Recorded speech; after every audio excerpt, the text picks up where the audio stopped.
Good evening, esteemed faculty members, speakers, and all the delegates. Thank you for joining. This is Sahiti on behalf of Shield Connect, welcoming you all for today's webinar, AMOGS Emergency Obstetrics Committee with KSOGA, Episode 8. It's my privilege to introduce the coordinator of today's webinar, Dr. Sonia Mandappa ma'am. Ma'am is the Secretary of Karnataka College of Obstetrics and Gynecology and also Advisor Safe Motherhood Committee KSOGA from 23 to 25, Advisor Breast Imaging Committee KSOGA 23 to 25. I welcome you, ma'am. Thank you.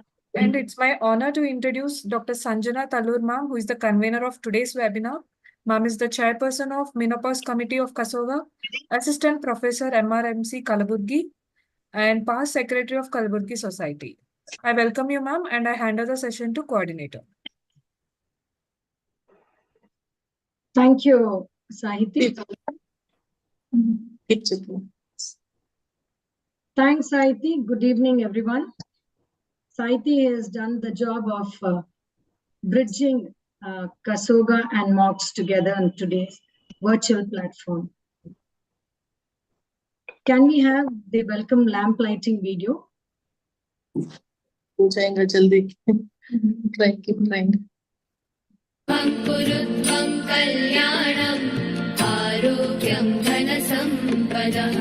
शुभं कुरुत्वं कल्याणम् आरोग्यं धनसम्पदः शत्रुबुद्धिविनाशाय दीपज्योतिर्नमोऽस्तुते दीपज्योतिर्नमोऽस्तुते शुभं कुरुत्वं कल्याणम् आरोग्यं धनसम्पदः शुभं कुरुत्वं कल्याणम् आरोग्यं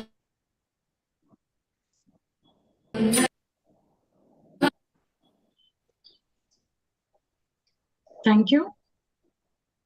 Thank you.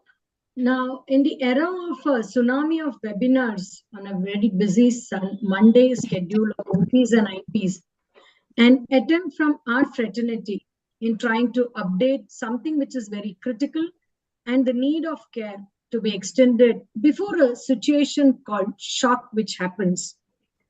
AMOGS Emergency Obstetric Committee with KSOGA has made it possible in this virtual platform to know more and exchange views and ideas, which is helpful for all the OBGYNs in daily practice.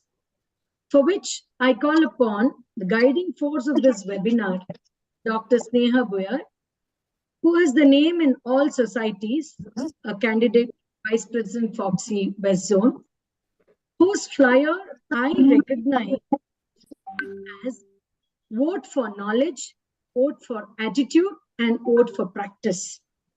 An international awardee for phenomenal leadership, past chairperson Breast Committee Foxy, past governing council member, chairperson of AMOGS Medical Disorder Committee 2022-24, founder president of ISOPAB Vidarbha chapter, a member of SAFOG working group members of breastfeeding, who has 300 plus talks and moderated more than 100 panels with 30 plus chapters and articles in national publications.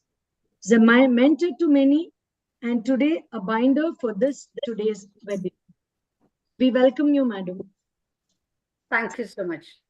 Thank you so much, Dr. Sonia, for that kind introduction. A very good evening to one and all.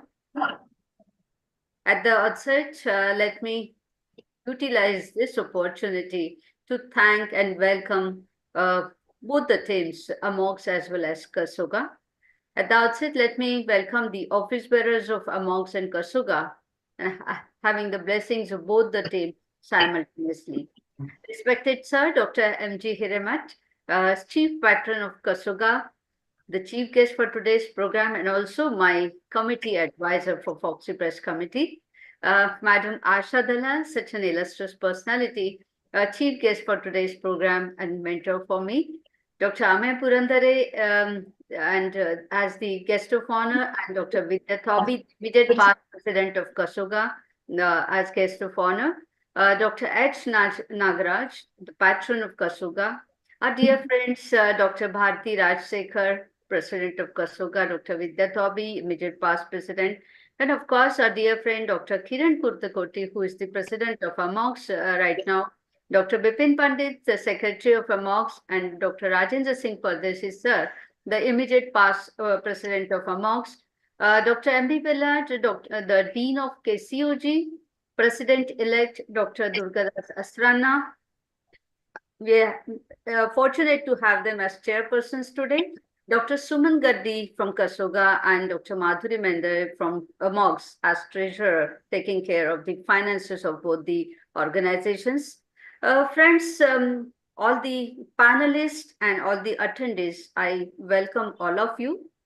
I'm sure by this time we understand that the hypertension, hemorrhage, sepsis being the major direct killers of our women, anemia being contributory to both direct as well as indirect causes of maternal mortality. So friends, this is not only the rates and ratios and numbers and figures, these are women whose faces we see in the phases of despair and distress.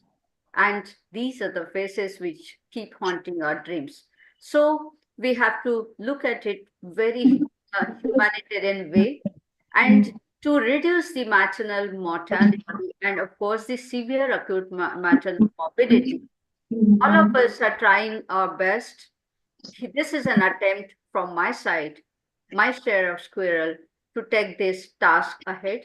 And for this, I seek all of your blessings as I declare my candidature as Vice President Foxy from West Zone.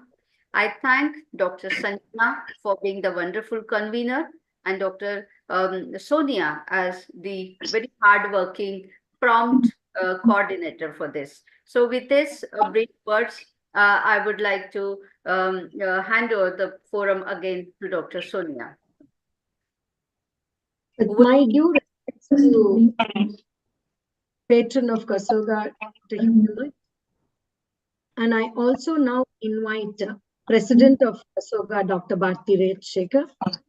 Madam started off President last month, taking oath with a very catchy logo, promote wellness and prevent illness.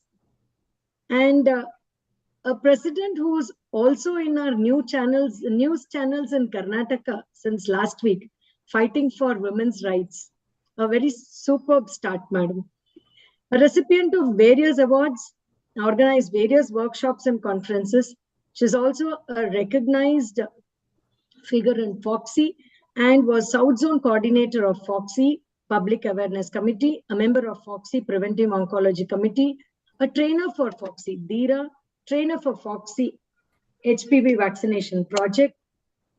Madam, we now wish you luck for the post of Chairperson of Perinatology Committee Foxy.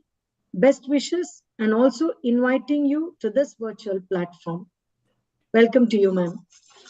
Thank you, Dr. Sonia, and namaste and namaskara to all the members and the participants of AMOGS as well as KSOGA. On behalf of KSOGA and on behalf of AMOGS, me and Sneha here have taken up this program so that each one of us could share our knowledge and experiences in especially today's emergency obstetrics, which is the highlight of today's program. And on behalf of KSOGA, I would like to welcome the guests of who have come to our house today. That is, my pranams to the President of AMOGS, Dr. Kiran. Welcome you, sir. I welcome Dr. Rajendra Singh Pardesi, who's been the past president of AMOGS. Welcome you, sir. My warm welcome to Dr. Asha Dalal ma'am, who's also been the past president of AMOGS. My pranams to Dr. Amaya and to Dr. Bipin Pandit. And then, of course, coming to my own house, I welcome and my pranams to Dr. M.G. Hiramat, who has been my mentor, and he is mentoring many of us in KSOGA. And today, KSOGA, I can proudly say, is bearing the torch of women's health, not only in our own state, but also in the trying to spread knowledge and share our views to all our fraternity all over India. So in this venture, we have my own associates, Dr. Vidya Tobi, the immediate past president, Dr. Durgadas Askarna, the president-elect, and Dr. Kasturi Donimat, the president before that, and my very, very enthusiastic and supportive team of Dr. Rajeshi Paladi as the secretary, Dr. Sumanagati, the treasurer, and my young Turks, Dr. Sonia, Dr. Sanjana, and I have many more here, and Dr. Shobha Shaivi, one more very enthusiastic person, but she is not here because of health reasons. And it is indeed such a pleasure to be with all of you over here. And today's topic of Dr. Bellat will be talking about critical care obstetrics. I think because we have to start looking into management of critical care through the protocol-based safe modalities so that we can reduce the mortality and morbidity. And then the panel which Dr. Sneha has very well chosen, that is the near miss cases, because almost every week, I think one of us will be having a near miss case. And this is an excellent opportunity for us to share our views and say how we can manage such near cases and save our women from the implications of severe morbidity and mortality. So I welcome you all and wishing this program a grand success, and we will be continuing this venture in the coming few months. And I would take the opportunity to request all of you to bless me and support me in my new endeavor as trying to enter though I have been in a lot of Foxy activities from almost 30 years, I would now like to step into the chair of a chairperson of the Foxy Perinatology Committee. I request all of you to kindly bless me and support you. Your blessings and your support mean a lot to me. Thank you for the opportunity. Namaste. Thank you very much and all the very best to you, ma'am. Thank you, Sonia.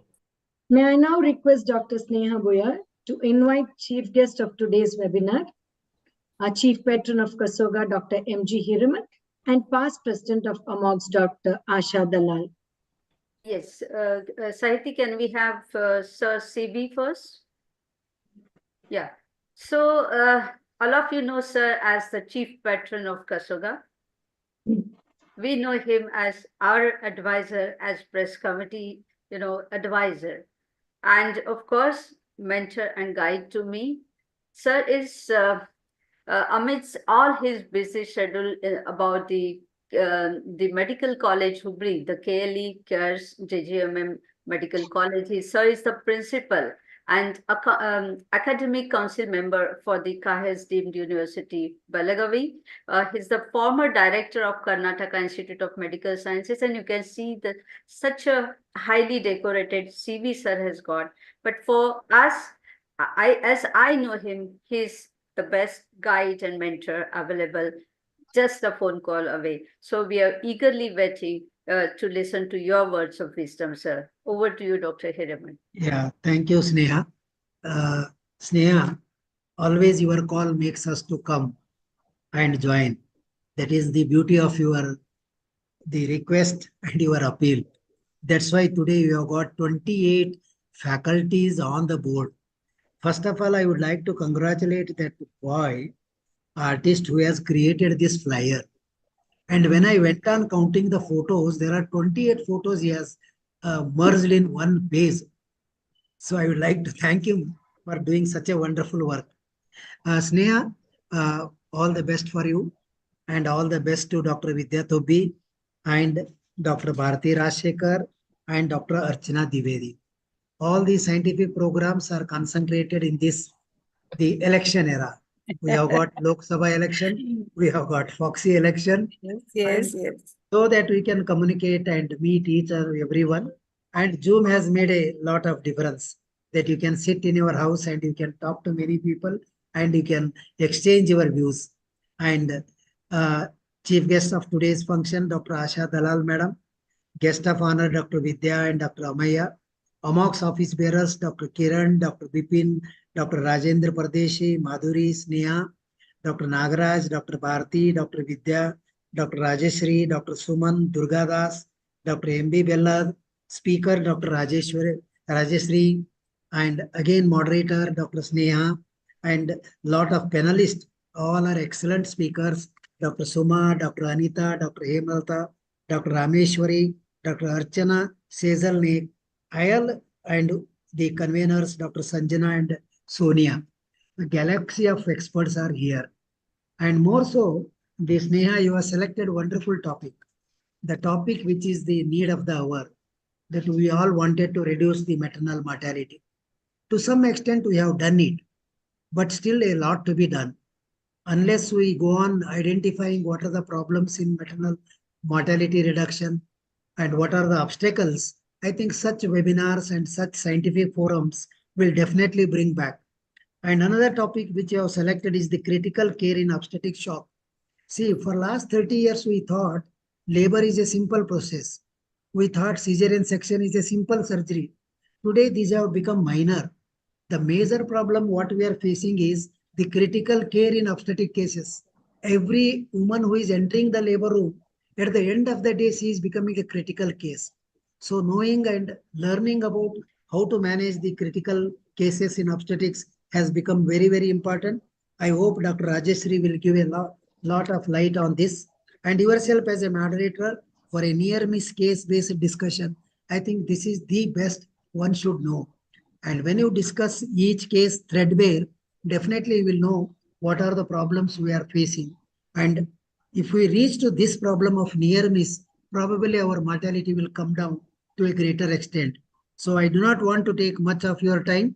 And I once again wish all these contestants, like our Lok Sabha contestant, to become an MP. These will be also our MPs in Foxy. They will become the constitutional members of the Foxy, and they become the guiding force of our Foxy. I wish on behalf of all KSOGA members, 3,000 members, and all AMOGS members, 3,000 members. And you know that now AMOG and KSOGA has become two eyes, that they are twins. And that's how the programs are going on. Just few months back, Sneha told me that I am starting this program.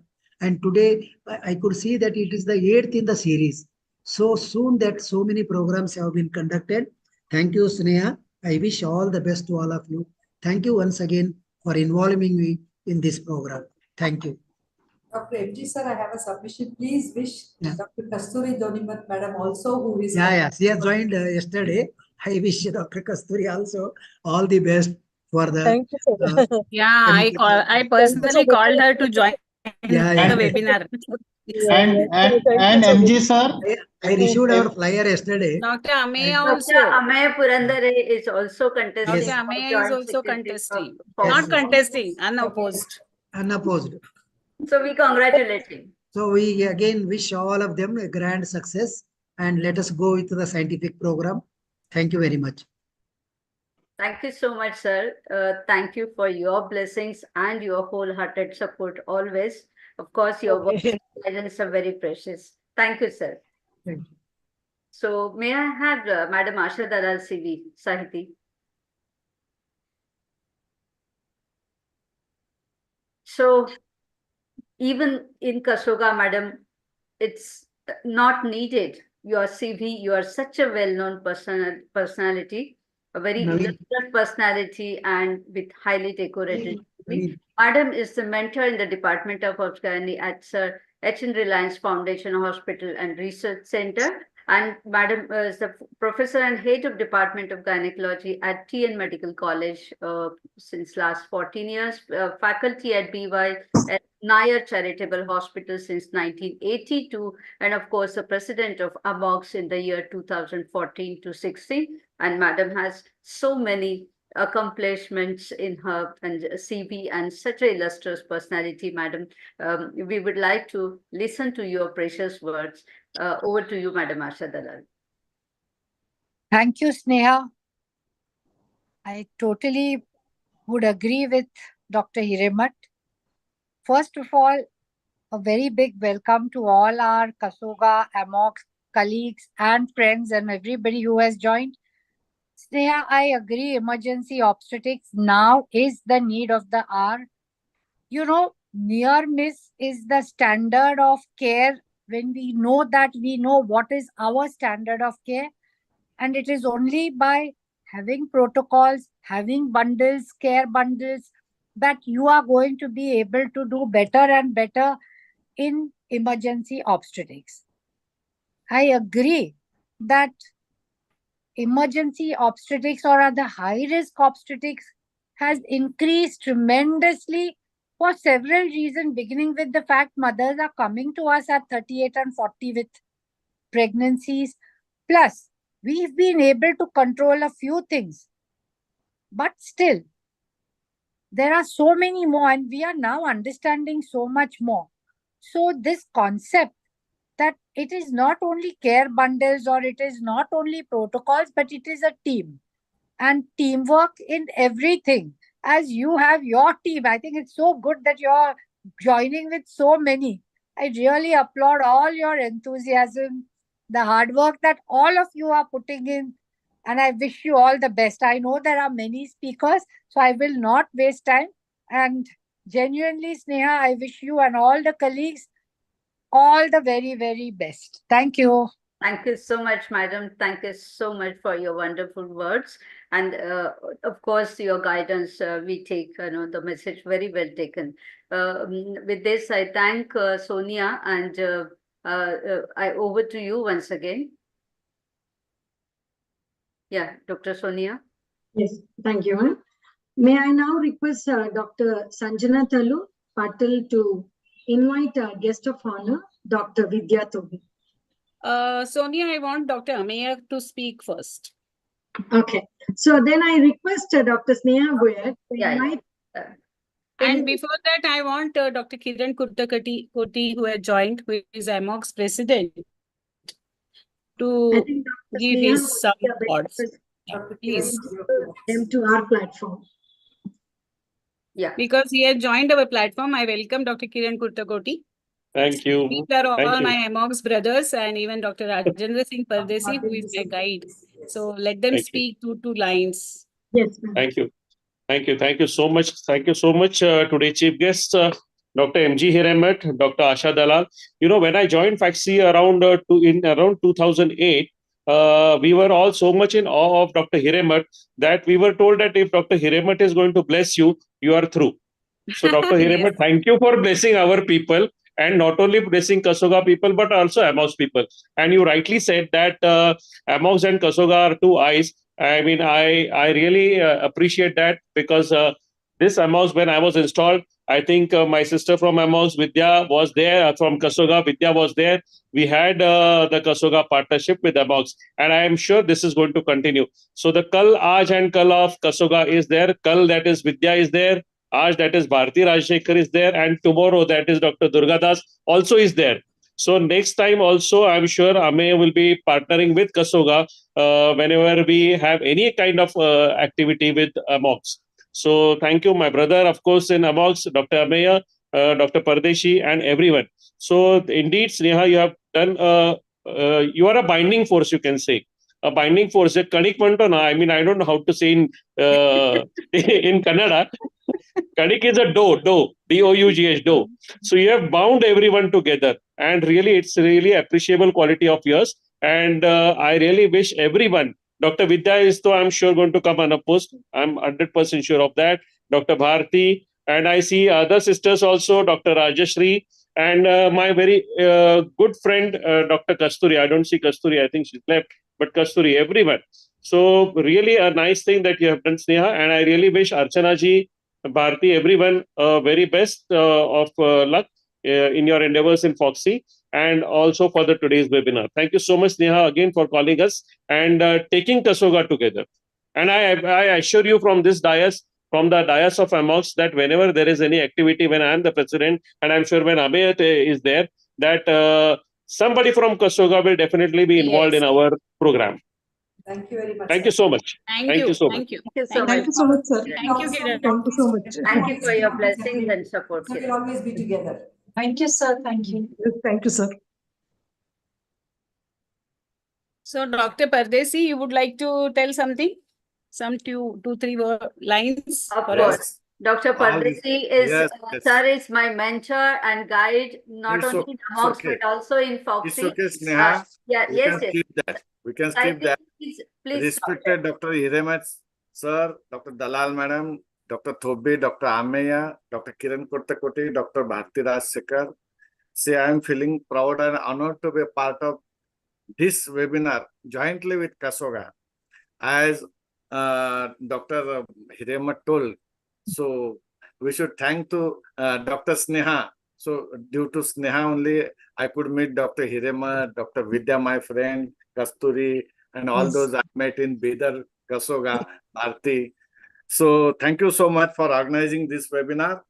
And with the eminent faculties and panelists, I think this is going to be a great event. But still, politics is there, all are there, but our wishes, they are always with you. So I request you first with my friend and my classmate, Dr. Vidya Thubi, please support her. See, I'm telling you.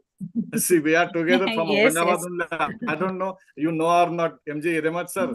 Dr. Yeah. Vidya is my friend and we are Yeah, classmates. I know, I know. So, He didn't know she was a classmate. I think we are jointly together. Classmates. And I wish every success to Dr. Sneha Bhuyar also, our active, ever smiling, ever active chairperson for Vice President Foxy election. And with this all, Dr. Bharti Rajshekar, she's contesting for Perinatology Committee. Dr. Archana Divevedi from Baroda, she's contesting for the Midlife Committee. Dr. Sejal for Endoscopy Committee, and Dr. Kasturi Donimat for, I think, Quiz Committee. So I wish every success to them for their future endeavor in as chairperson election. Thank you so much for inviting me. Thank you so much. Thank you, sir. Thank you so much, sir. Thank you, sir. Thank you, sir. Thank you so much.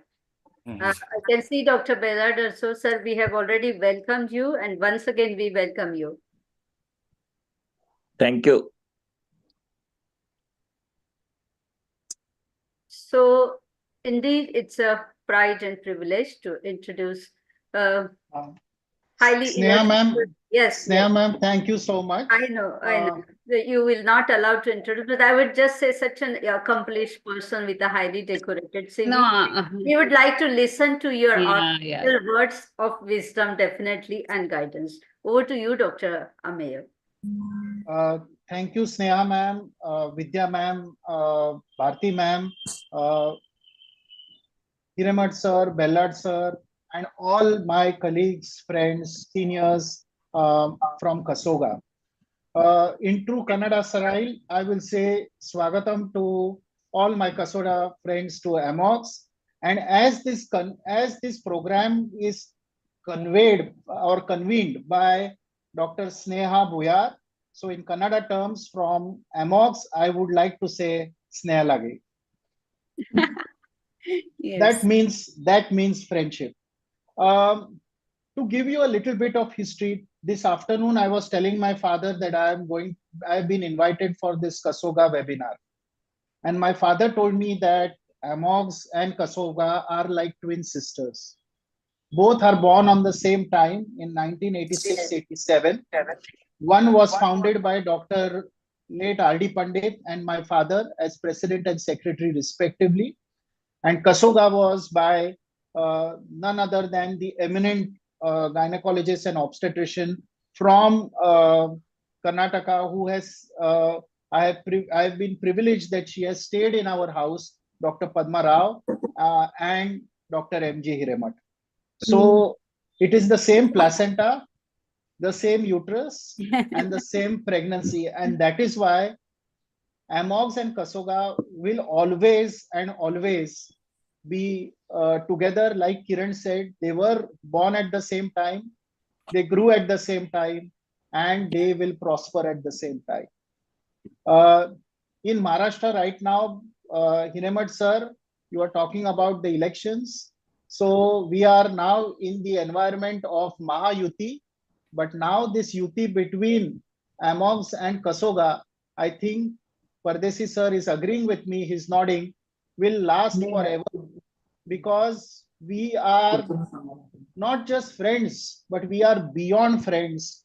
We are always there to support and encourage each other. Moving on to the topic for this very important seminar, I think Dr. Sneha always chooses very apt topics, very impactful topics.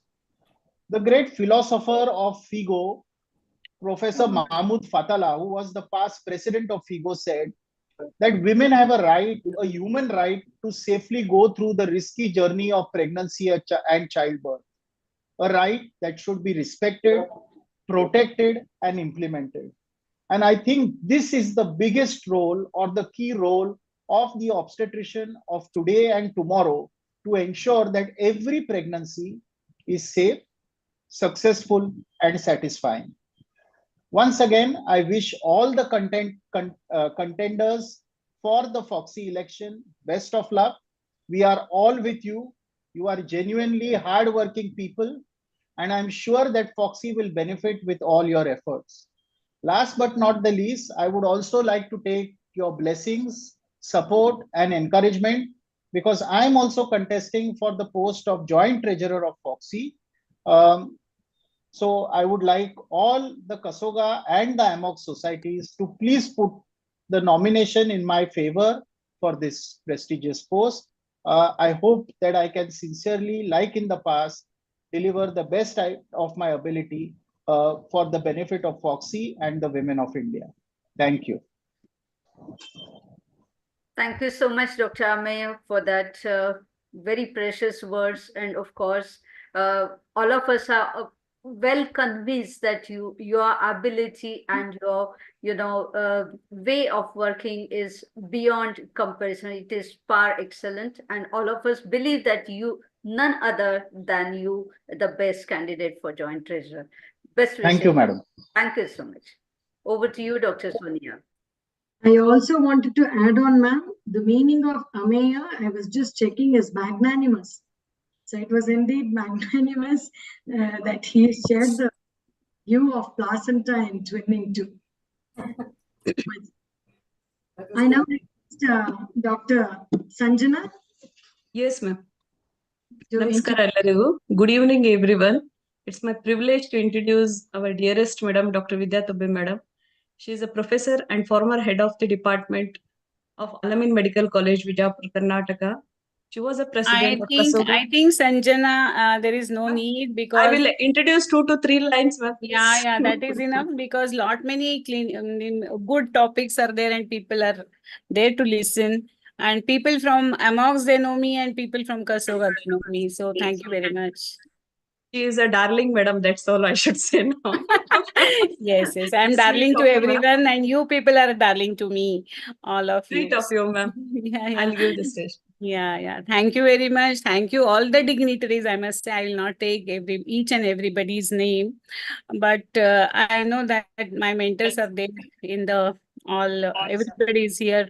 Dr. MG is there from Karnataka, and I must say, I must take Dr. Rajendra Singh Pardesi and Dr. Ameya Purandare. Both were my guide and mentors for my Food, Drugs and Medical Surgical Equipment Committee, Foxy.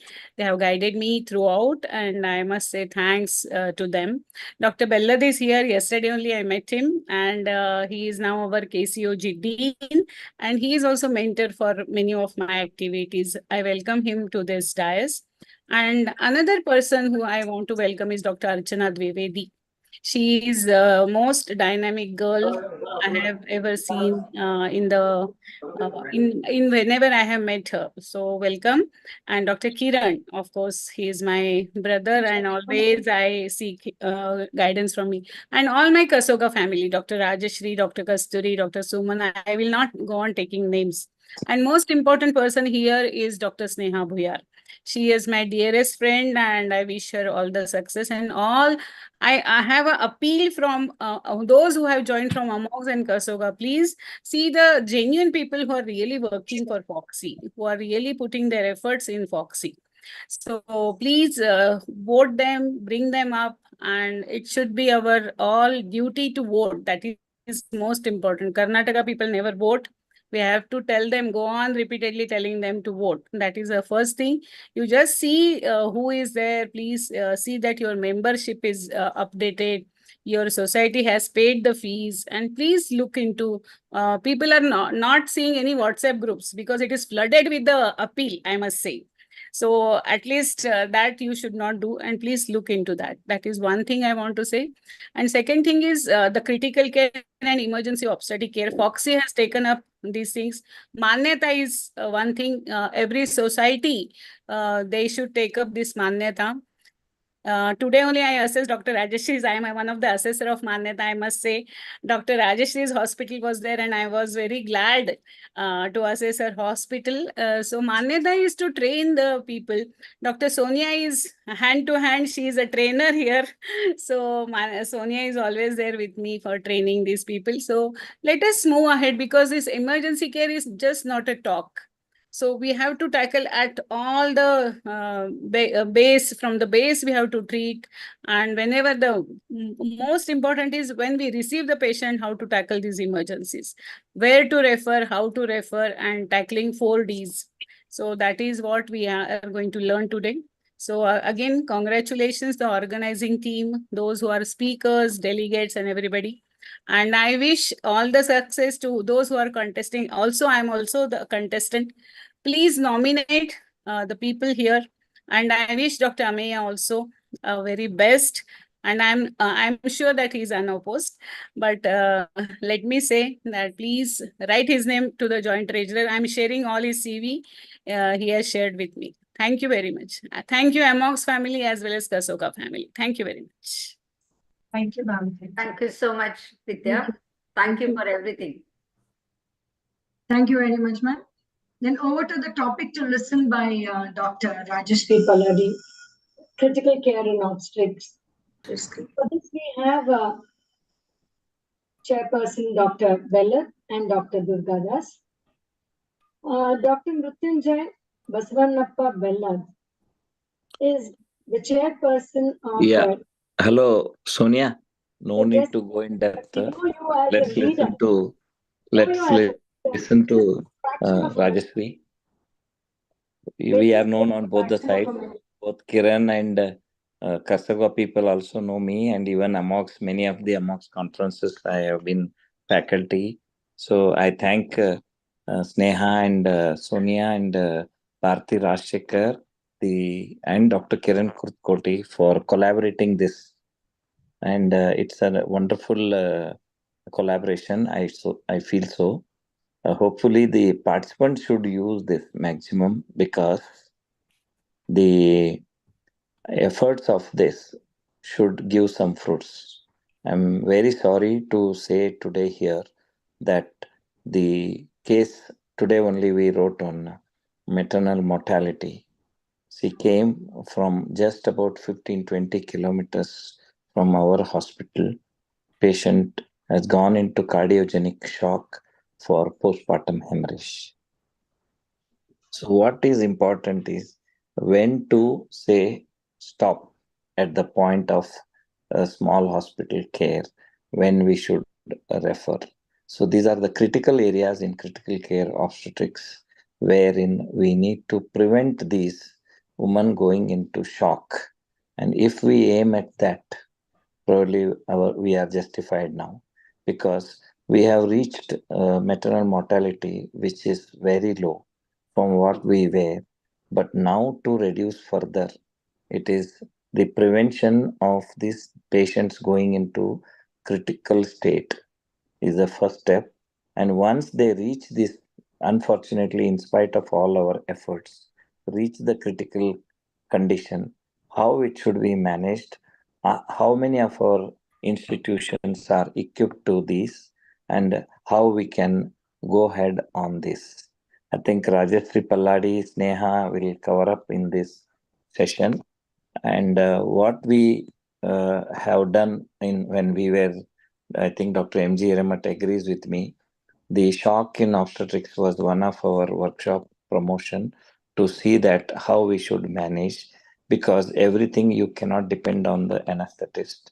While giving the drug itself, I have seen patients when referred following the pre-anesthetic antibiotic, patient has gone into anaphylaxis. So we should be able to manage these cases as a primary care physicians. So I once again request, and in 2017, I first time gave a critical care obstetric in Bagalkot. I precisely remember.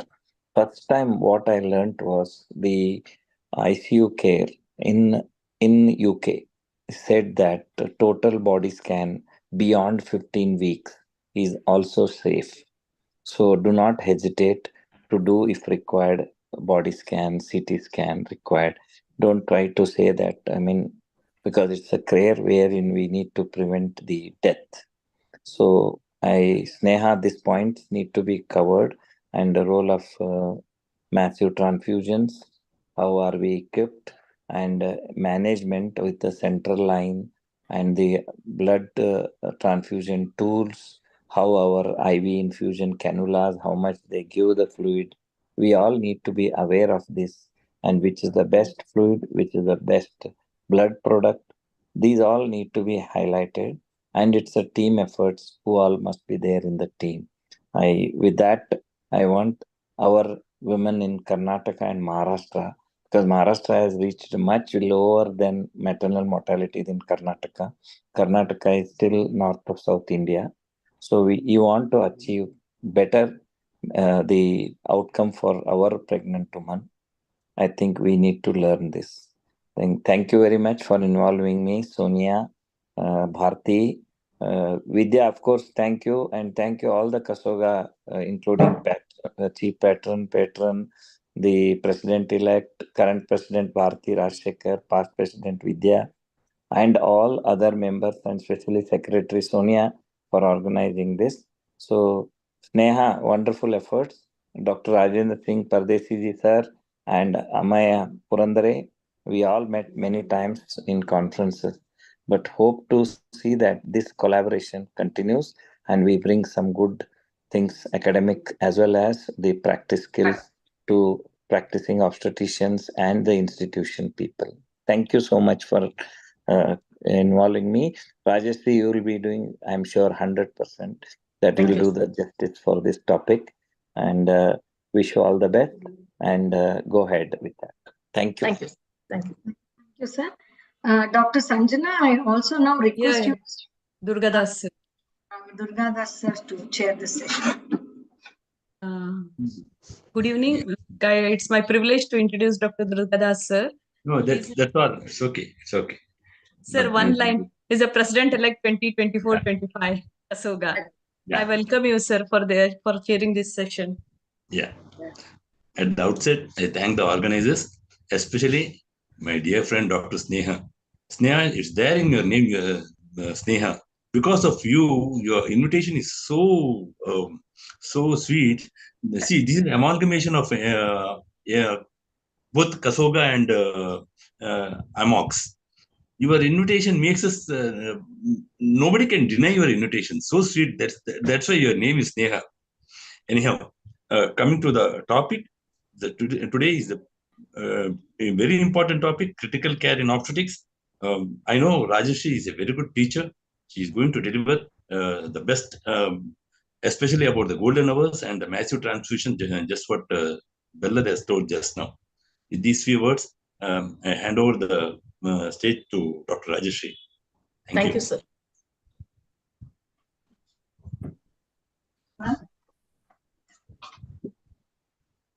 Share screen.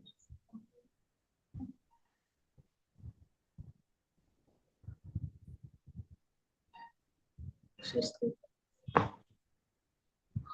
Please allow me to share screen. Yeah, it was shared, Dr. Rajeshri. You can share.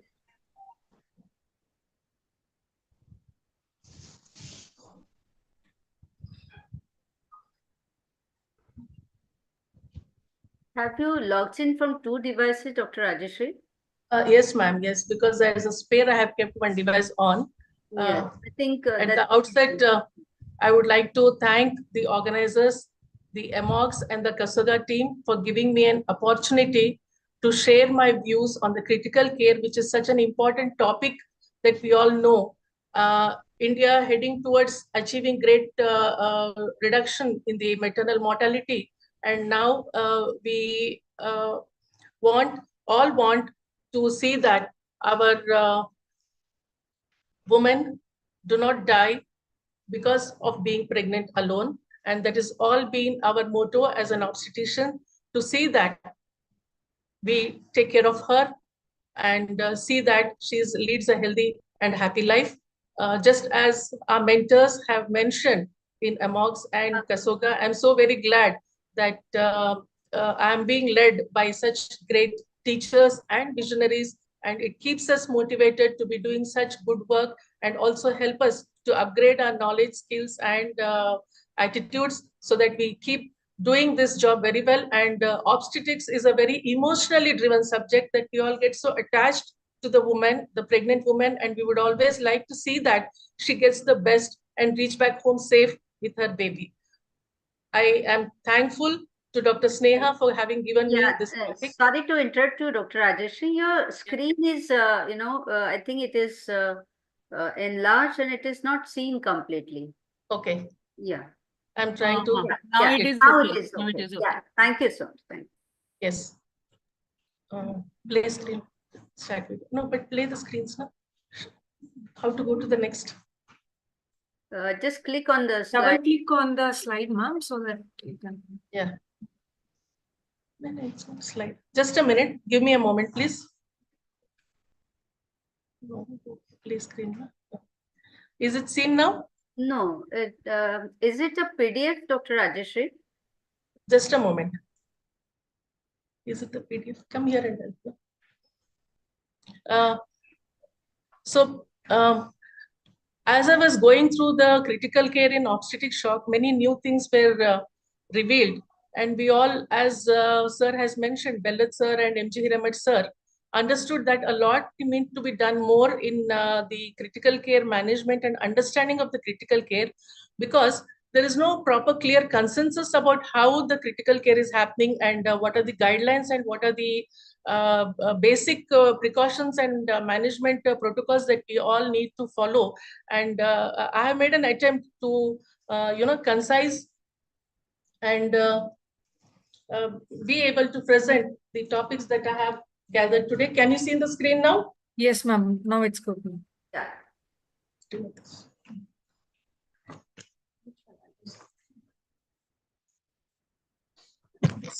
Please continue, Dr. Rajeshri. Yeah. So we all know that pregnancy is a normal physiological process with potential to become pathological at any point of time. And critical illness in pregnant women may result either from a pre-existing condition, disease that are coincidental to pregnancy, or pregnancy-specific conditions.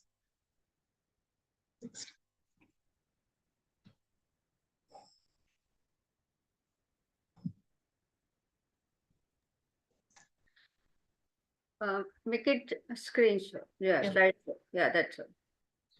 So the prevalence of obstetric patients requiring critical care ranges from 100 to 900 per 1 lakh gestations. The maternal mortality due to critical care illness to the tune of 12 to 20% with a significant variation between developing and developed countries. A review of 33 studies found that an overall obstetric admission rate to ICU was up to 1%. And in a study of the obstetric admissions to ICU in King Edward Memorial Hospital, Mumbai, it was found that the maternal mortality is as high as 25% in Indian population. So 1 to 3% of obstetrical patients may require intensive critical care, and 2/3 of those patients who enter the critical care ICU may have unanticipated problems at the time of conception. So the patient, 2/3 of the pregnant patient would not be anticipated. They may end up in the critical care at the end of the pregnancy. Some of the physiological changes to be kept in mind for helping in the resuscitation of pregnant women are that there are many changes occurring with the pregnancy, and these pose a challenge for the clinician who are trying to revive the patient. And it is important to consider these changes before we attempt the resuscitation of the patient in ICU. So we know that the cardiovascular output increases by 50%, and there is an increase in the heart rate and increase in the systolic volume. There is a decrease in the barrier pressure in the gastrointestinal motility, and thereby it increases the risk of aspiration due to various hormonal factors. There is increase in the GFR and decrease in the creatinine in terms of the kidney function. The respiratory rate increases and ventilation increases by 40%, mainly the tidal volume is increased. There is a mild elevation in the liver function test, especially the alkaline phosphatase, and there is a relative anemia in pregnancy. So iotocaval compression, which occurs beyond the 20 weeks, which will decrease the cardiac output, and chest compression will not be effective during the resuscitation. So this is to be kept in mind. There is a splinting of diaphragm by the enlarged uterus, which leads to less functional residual capacity, increased oxygen consumption, and thereby early development of alkalosis, laryngeal edema, and breast hypertrophy.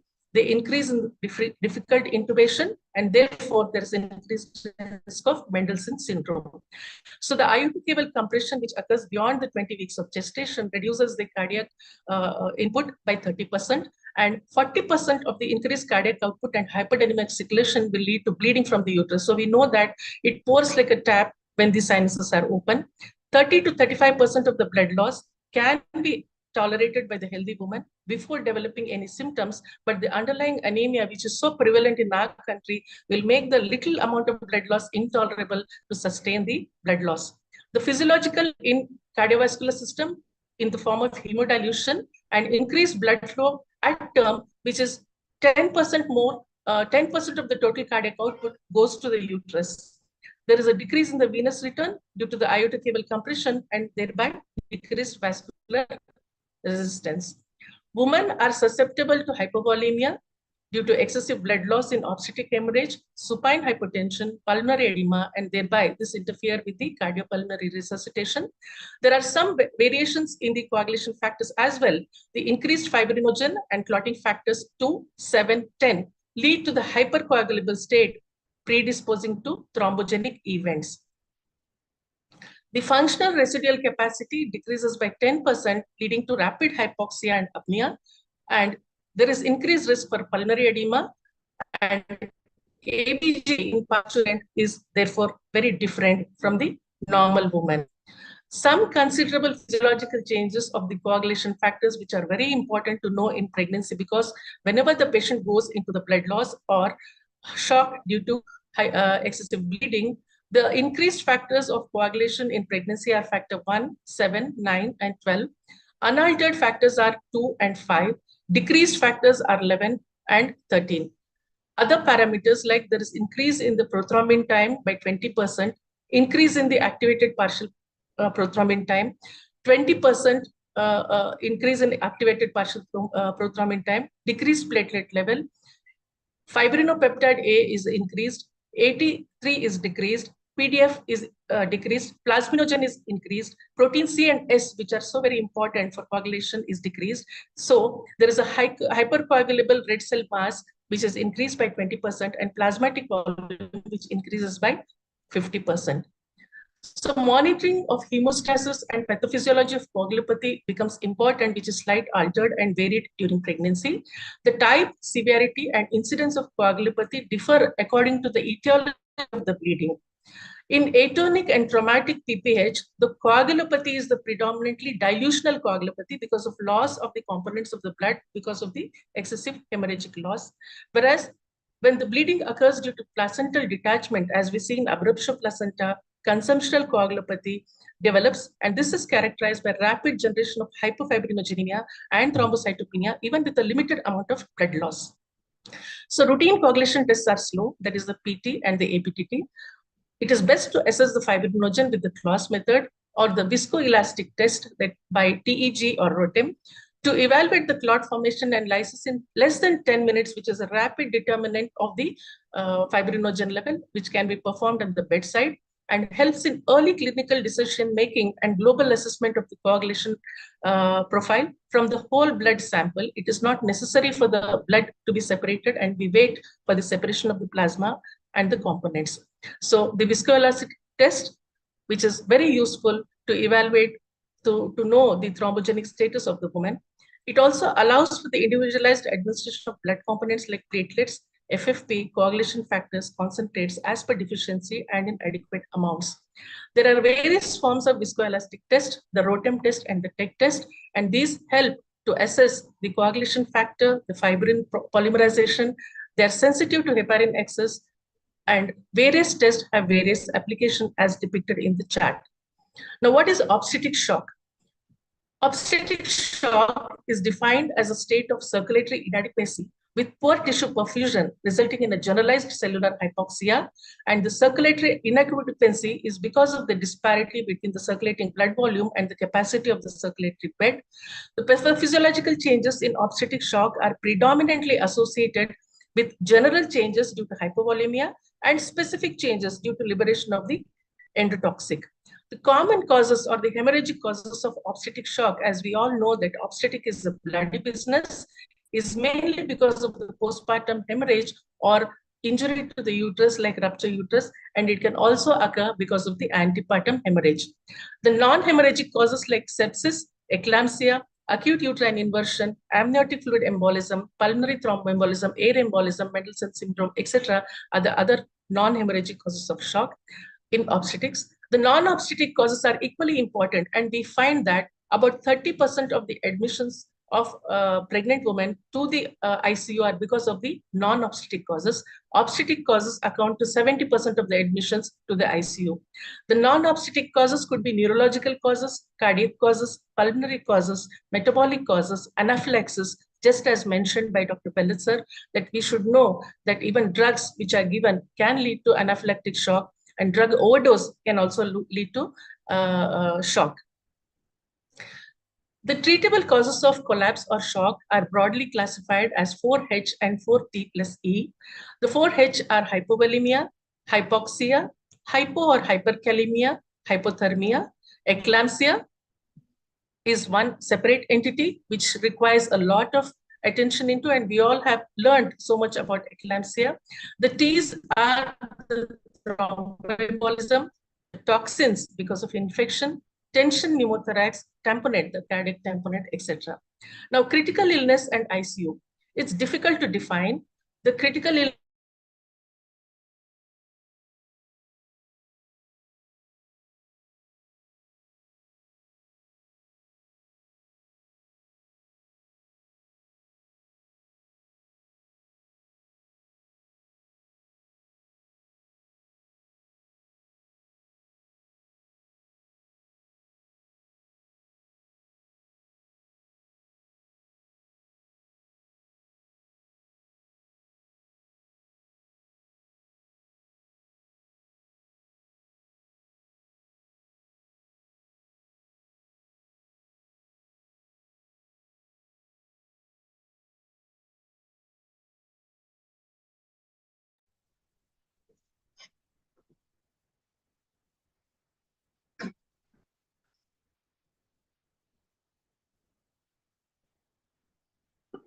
Madam, please unmute.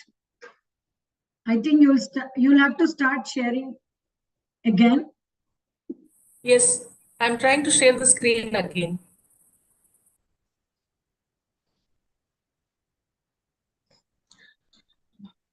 Yes, madam. Respiratory rate of less than 10 or more than 30. Oxygen saturation on room air less than 95%. Oliguria less than 35% per hour, which persists for more than 2 hours. Maternal agitation, confusion or unresponsiveness. Patient with preeclampsia reporting a non-remitting headache or shortness of breath. These are the warning or serious considerations to be put in mind that she may end up into the intensive care unit. Help me.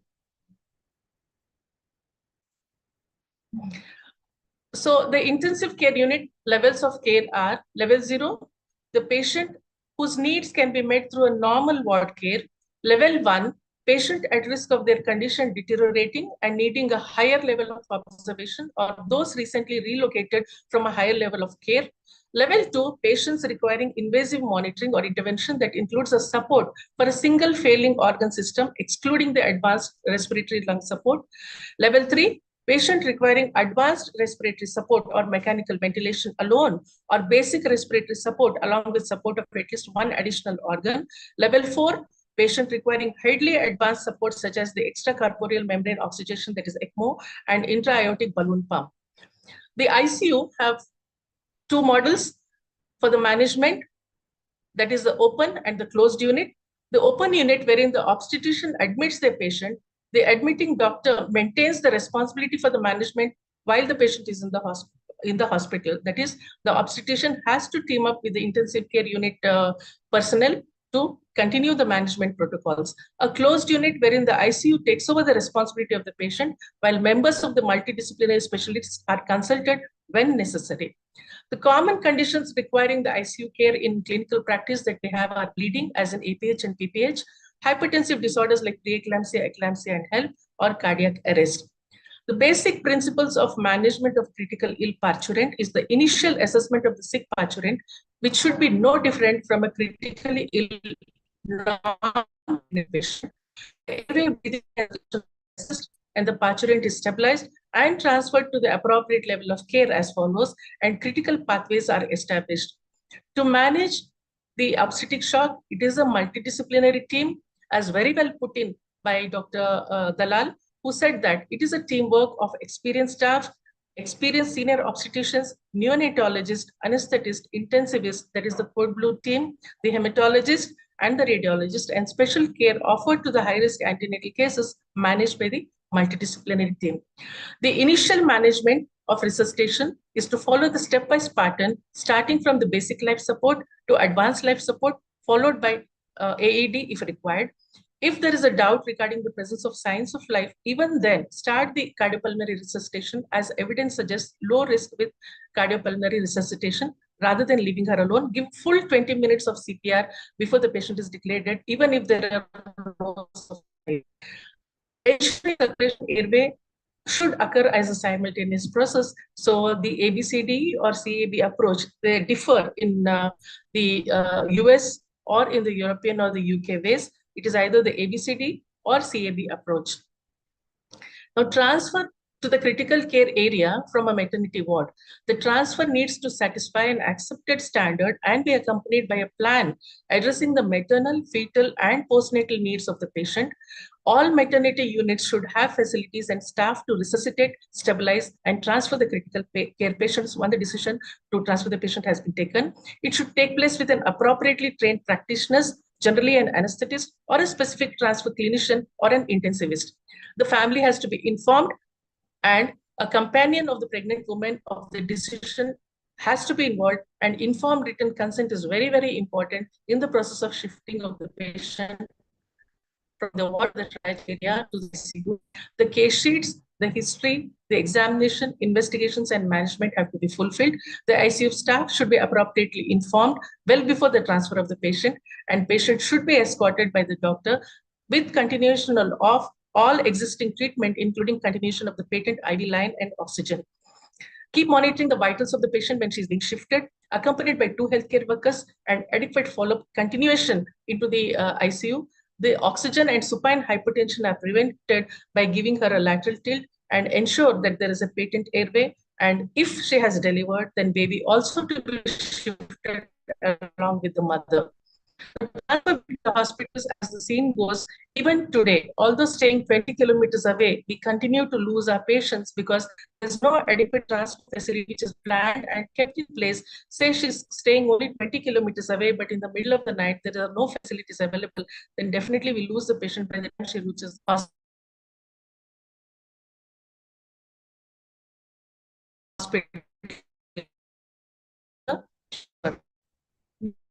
To see the day wherein the helicopter transfers will be feasible, as seen in the Commonwealth nations.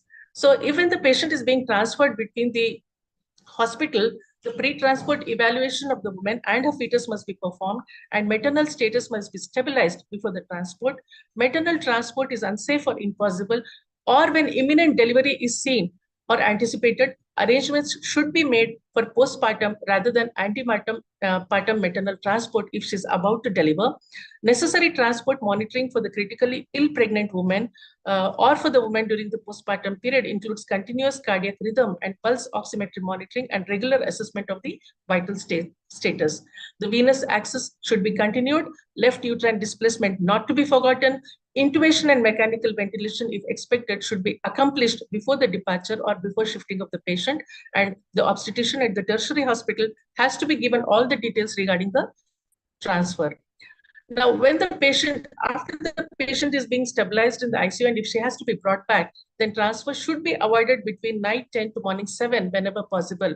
Both the critical care and receiving maternity ward teams should share the responsibility for the care of the patient being transferred, and continuity of the care should be ensured through formal structured handover from the critical care staff to the ward staff, a supported written care plan with instruction to the medical and nursing staff, a summary of the critical care, including the diagnosis, treatment, and outstanding investigations to be mentioned very clearly, a monitoring plan detailing the frequency of observation has to be given when she's been brought back, a plan for the ongoing treatment, physical and rehabilitation, especially the psychological and emotional needs and specific communication or language need to be stressed upon. Now, how do we recognize a critically ill parturient? Many scoring systems have been evolved. Some of them are very easy and very applicable and very simple, but to describe them, maternal early warning scoring system helps in early recognition of critical illness and is essential for favorable outcome of the woman. Acute physiological and chronic health evaluation, that is the Apache scoring, a sequential organ and functional assessment, that is the SOFA scoring, the obstetric risk scoring, that is the shock index, which measures the ratio between the heart and the systolic blood pressure. A score of less than 0.9 indicates that the patient is in low risk, but score more than 1.4 indicates that she requires urgent intervention and stabilization and transfer to the tertiary care facility. The mini pairs risk scoring system, the full pairs model to identify the women in preeclampsia of high risk in need of immediate intervention, and a very feasible, applicable SOFA score, which requires only the clinical data without waiting for the biochemical or lab test. So the modified obstetric failure assessment, that is the quick SOFA, requires only the clinical data in terms of the systolic blood pressure less than 90 when the score is given 1, respiratory rate more than 25, and alteration any state other than alert on the Glasgow Coma scale less than 15 in non-pregnant patient, and infection plus the obstetric modified quick SOFA system of more than 2 indicates maternal sepsis. So the scoring system of more than 2 helps us to assess that the patient is at risk and she requires an intensive care admission. The mini pairs for preeclampsia, integrated estimation of risk. It is a risk prediction model, provides identify the pregnant woman at risk of death or major complications of preeclampsia. This model includes the following parameters: the parity, the nulliparity versus multiparity, the gestational age on admission with preeclampsia, headache or visual symptoms, chest pain, dyspnea, vaginal bleeding with abdominal pain, and systolic blood pressure and dipstick proteinuria. Triage of the critical care. Any patient on admission or within 24 hours with a complication of an adverse event should be first subjected to mortality predictive scoring using the GCC-SS score. Thereafter, the organ dysfunction score is applied according to the disease process or the organ system involved. And in the event of utilization of both the scoring system, a clear picture of the disease severity and maternal-fetal prognosis could be revealed. The prognostic indicators after admitting into the ICU is the general critical care scoring system. The outcome prediction models predict the mortality, the Apache score of 1 to 4, simplified acute physiological score, mortality probability model, and organ dysfunction scores, that is the logistic organ dysfunction score or the multiple organ dysfunction score, sequential organ failure system, SOFA score, and quick SOFA score. The obstetric prediction models, that is the modified early obstetric warning system, the obstetric early warning score, obstetric comorbidity index score, maternal early warning trigger score, disease-specific obstetric scoring system, full prediction or PIRES, and shock index are again applicable while the patient is in the ICU. The prognostic indicators, that is the obstetric modified quick SOFA score, helps in assessing the severity of the patient, and these parameters of more than 2 score of quick SOFA indicates a very poor outcome for the patient. Now, what is the role of the obstetrician in the ICU? The obstetrician's role will depend on the patient status, whether she's antepartum or postpartum, and the ICU model, whether it is an open or a closed model of ICU. The patient care decisions must be made collaboratively between the critical care specialist, obstetrician, and multidisciplinary care system. Decision should also involve the patient, her family, or both, and risk and benefit of intervention such as medication, administration, and diagnostic imaging are to be considered. Women's interests are of paramount importance, and optimizing the maternal condition optimizes the fetal condition. So medical interventions and diagnostic imaging can be modified to a certain extent, and also the various diagnostic modalities can be used to assess the risk. The recommendations regarding the fetal monitoring and delivery planning have to be done depending upon the severity and stage of gestation of the fetus. Evaluation of the vaginal or surgical site bleeding if she has had a traumatic PPH, and obstetric sources of infections, therapies such as magnesium sulfate for eclampsia prophylaxis and others have to be continued. In case needed, re-exploration of the abdomen to be done whenever there is a bleeding which is continuing to occur, especially as we see in dilutional coagulopathy in certain conditions or sepsis. This special consideration in ICU. First of all, it is important to CAB bundle, anticipate difficult airway, supplement the oxygen, judicious fluid administration to optimize the preload and prevent the overload, left lateral tilt to avoid the supine hypertension and formation of differential diagnosis. Determination of the gestational age, because this is likely to affect the plan of care. Administration of steroids for the fetal pregnancy offers modifies the drug effect or the serum level. So necessary medications or diagnostic imaging should be withheld from a pregnant woman because of certain fetal concerns.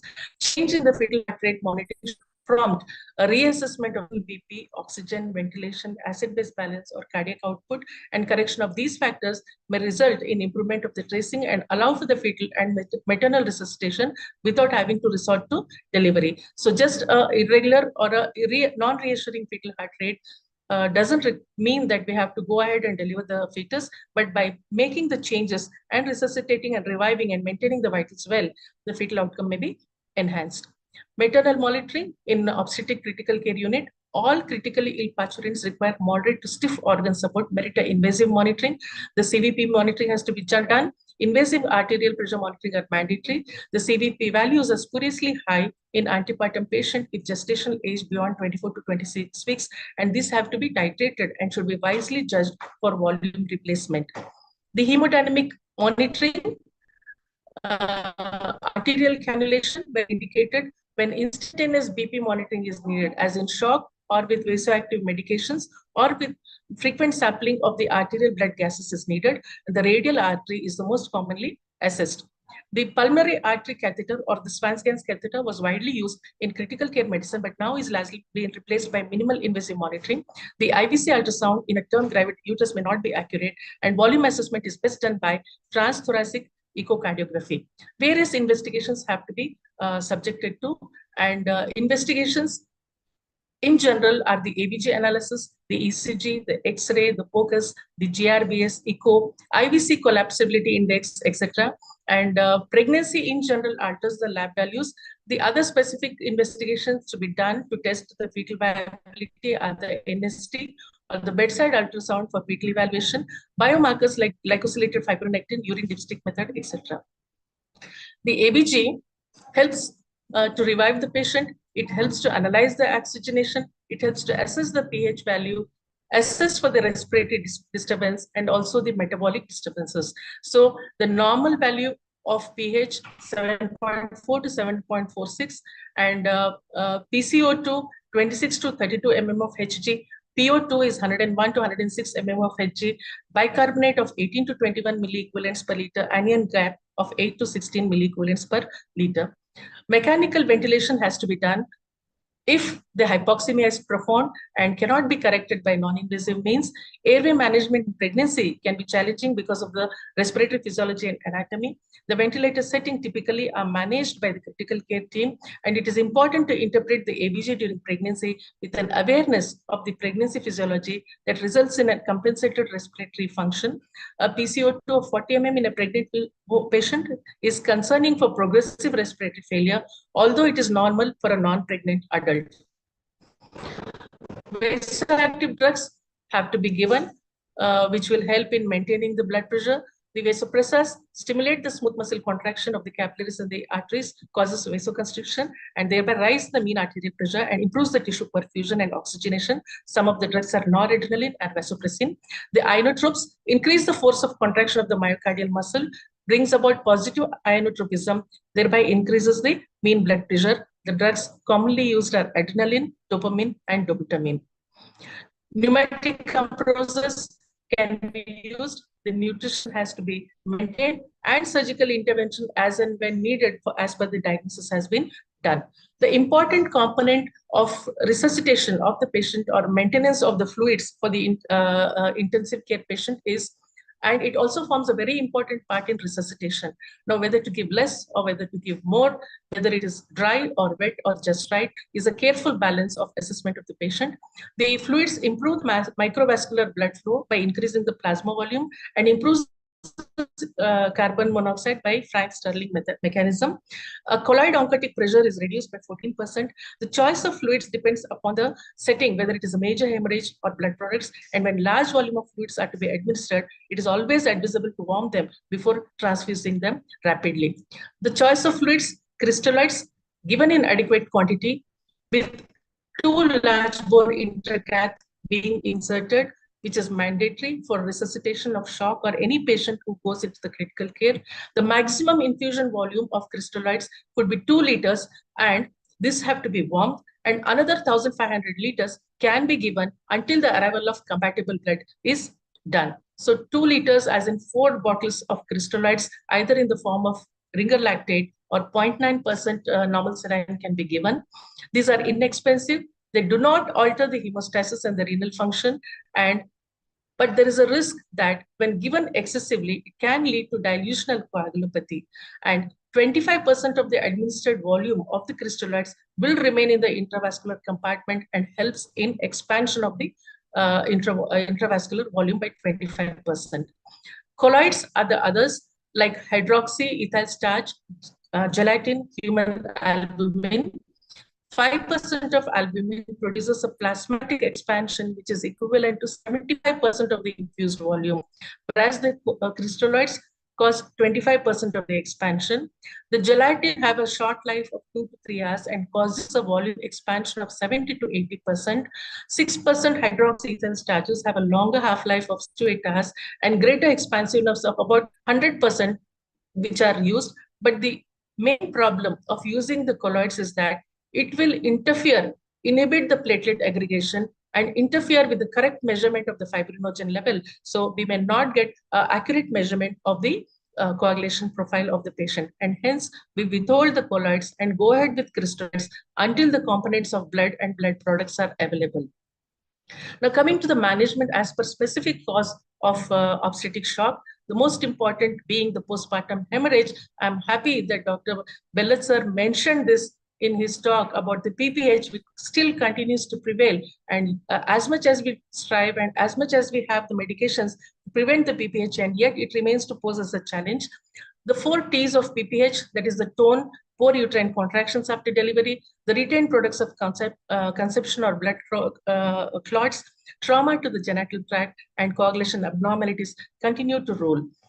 Definitive management is to stress upon the golden hour, which is the first hour and of the initial insult. And this is the period which if identified and instituted and managed correctly, will help and go a long way in reviving the patient.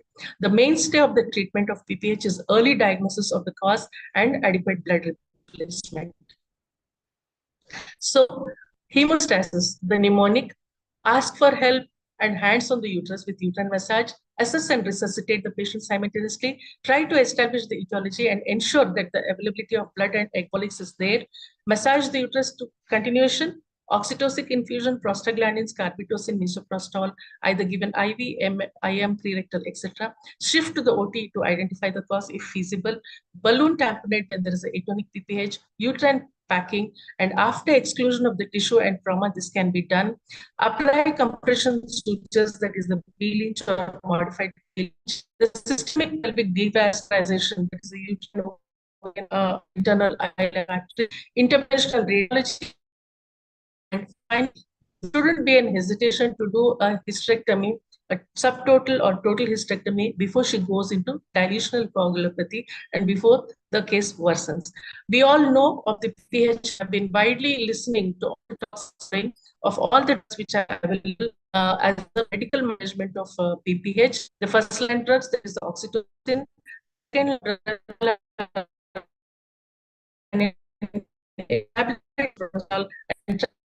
has managed as a very good medication is being widely used, and we need to have all the PRA for examination of the patient.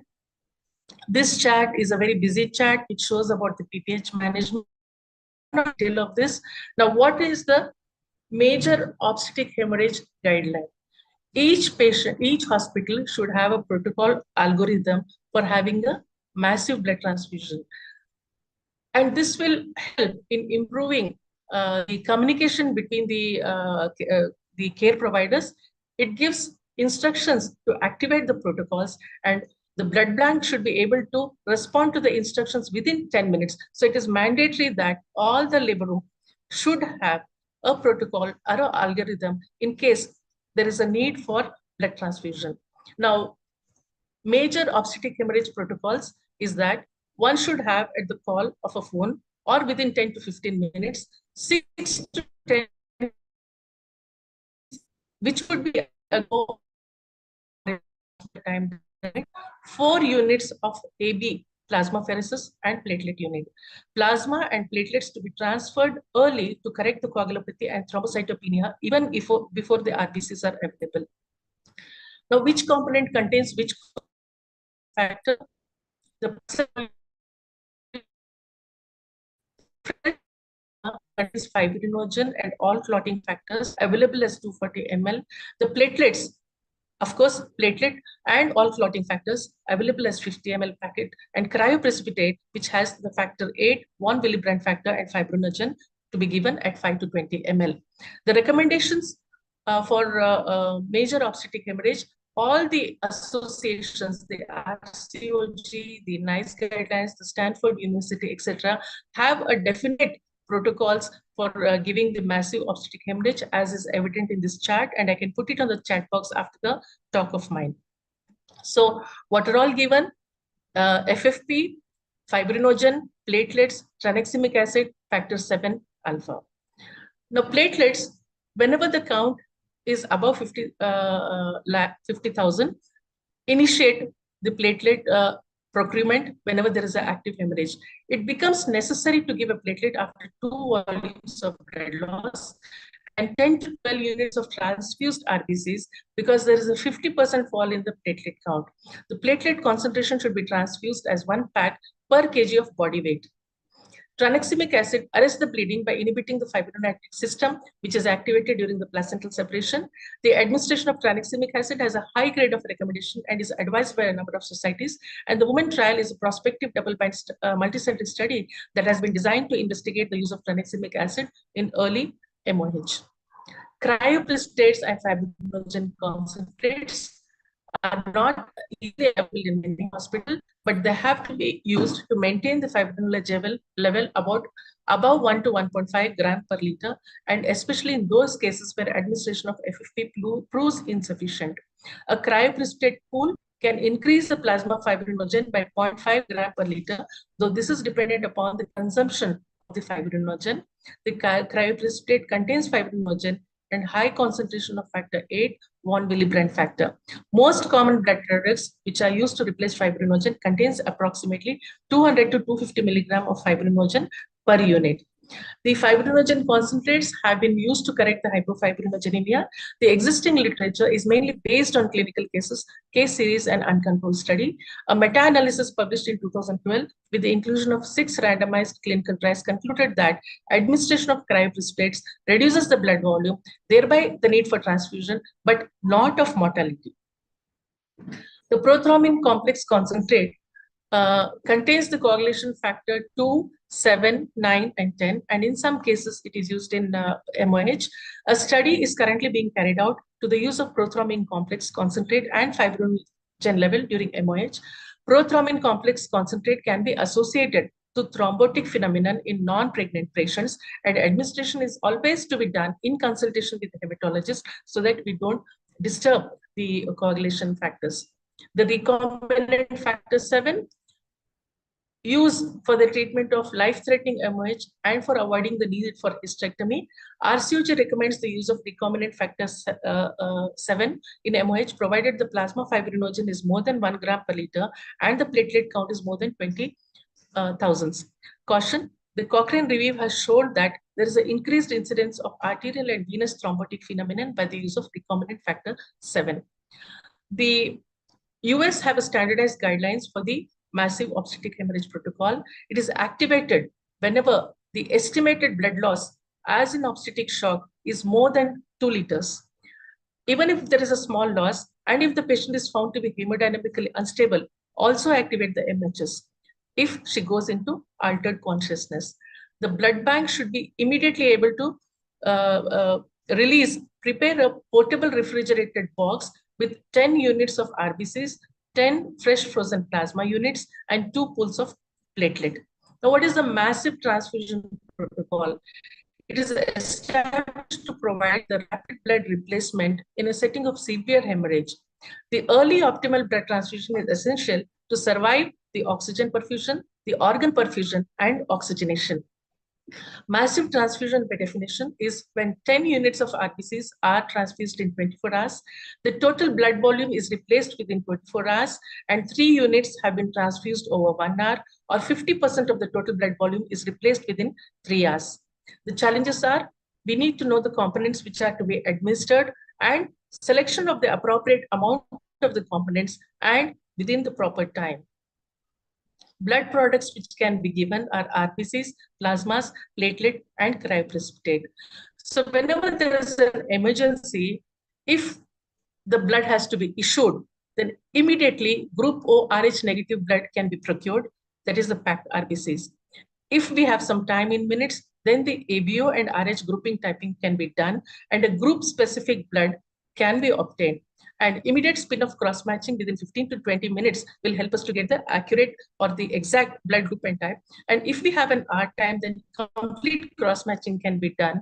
And generally, when the patient goes into bleeding, we may not be having the luxury of having to do the cross-matching, etc. So in such emergency, without cross-matching, without written consent of the physician to be taken, complete cross-matching protocols are to be followed after the issue. But in case of emergency, group O Rh negative packed RBCs can be transfused immediately. So this is a universal donor, and if we have to procure the plasma, then it is AB, plasma, or platelets.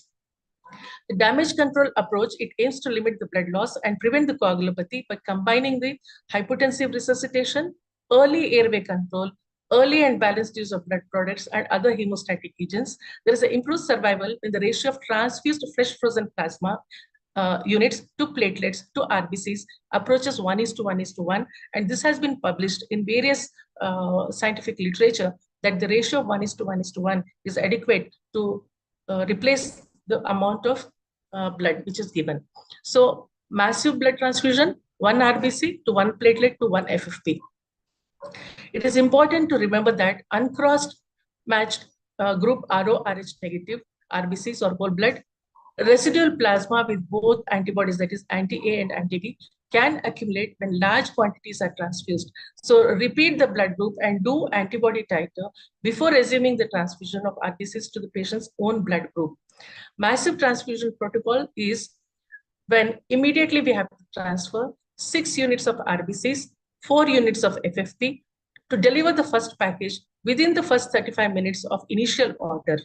Then second package ready within 35 minutes of the issue of the first package. And this second package again consists of 6 units of RBCs, 4 units of FFPs, and 1 single donor platelet or 1 6-pack random platelets available for the second package. The third package, again 35 minutes of the issue of the second package. Herein, we have 6 units of RBCs, 4 units of FFPs, and 1 10-pack pooled cryoprecipitate to be available in the pack. It doesn't go without complications, and there are many when we are giving a massive transfusion. The first and most important being the hypothermia. There could be acid-base derangements, there could be coagulopathy, there could be citrate toxicity, electrolyte abnormalities like hypokalemia, hypomagnesemia, hypocalcemia, hyperkalemia, and most important, transfusion-associated lung injury.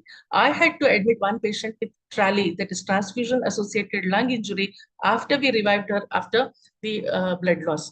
So bleeding, can lead, when we give the crystalloids and PRPC, can lead to coagulopathy, acidosis, hypothermia, which in turn can lead to bleeding. Acidosis and hypothermia interferes with the formation of the coagulation factor complex. Hypothermia reduces the enzymatic activity of the coagulation factors and thereby prevents the activation of the platelets. How do we monitor the patient with massive blood transfusion? By estimating the prothrombin time, by the active partial prothrombin time, platelet count, fibrinogen estimation, electrolyte, and viscoelastic test after administration of every 5 to 7 units of red cells. The goals to be achieved after massive transfusion: to have a hemoglobin of 10 grams per deciliter, to have a hematocrit of 32%, platelet count of more than 50,000, prothrombin time less than 1.5 of the reference value, PTT of less than 1.5 of the reference value, and fibrinogen of more than 1 gram per liter. So that was about the hemorrhagic shock. Coming to the other causes of shock, that is the septic shock or the severe sepsis, which is common prevalent cause of maternal collapse and the second leading cause of maternal death in India. 2 of the following criteria should be present. There is a fever, temperature of more than 38.5 degrees or 101.3 degrees, pelvic pain, abnormal vaginal discharge, uterine subinvolution. Severe sepsis associated organ dysfunction or tissue hyperfusion. Septic shock is when vasopressors are needed to maintain the mean arterial pressure of more than 65 mm per Hg and serum lactate of more than 4 millimoles in severe sepsis. The management includes, again, a multidisciplinary approach. Early markers for sepsis are CRP, cytokines, tumor necrosis factor, and most importantly, the procalcitonin. Hemogram, liver and renal function test, blood culture, blood sugar, serum electrolytes, urine examination, arterial blood gas analysis, and appropriate radiological investigations are recommended. And surviving sepsis campaign guidelines recommended the institution of care bundle approach. It is immediately or preferably to be instituted within 6 hours of identification of sepsis to approach the targets managing the hypertension, sepsis, and to remove the septic focus.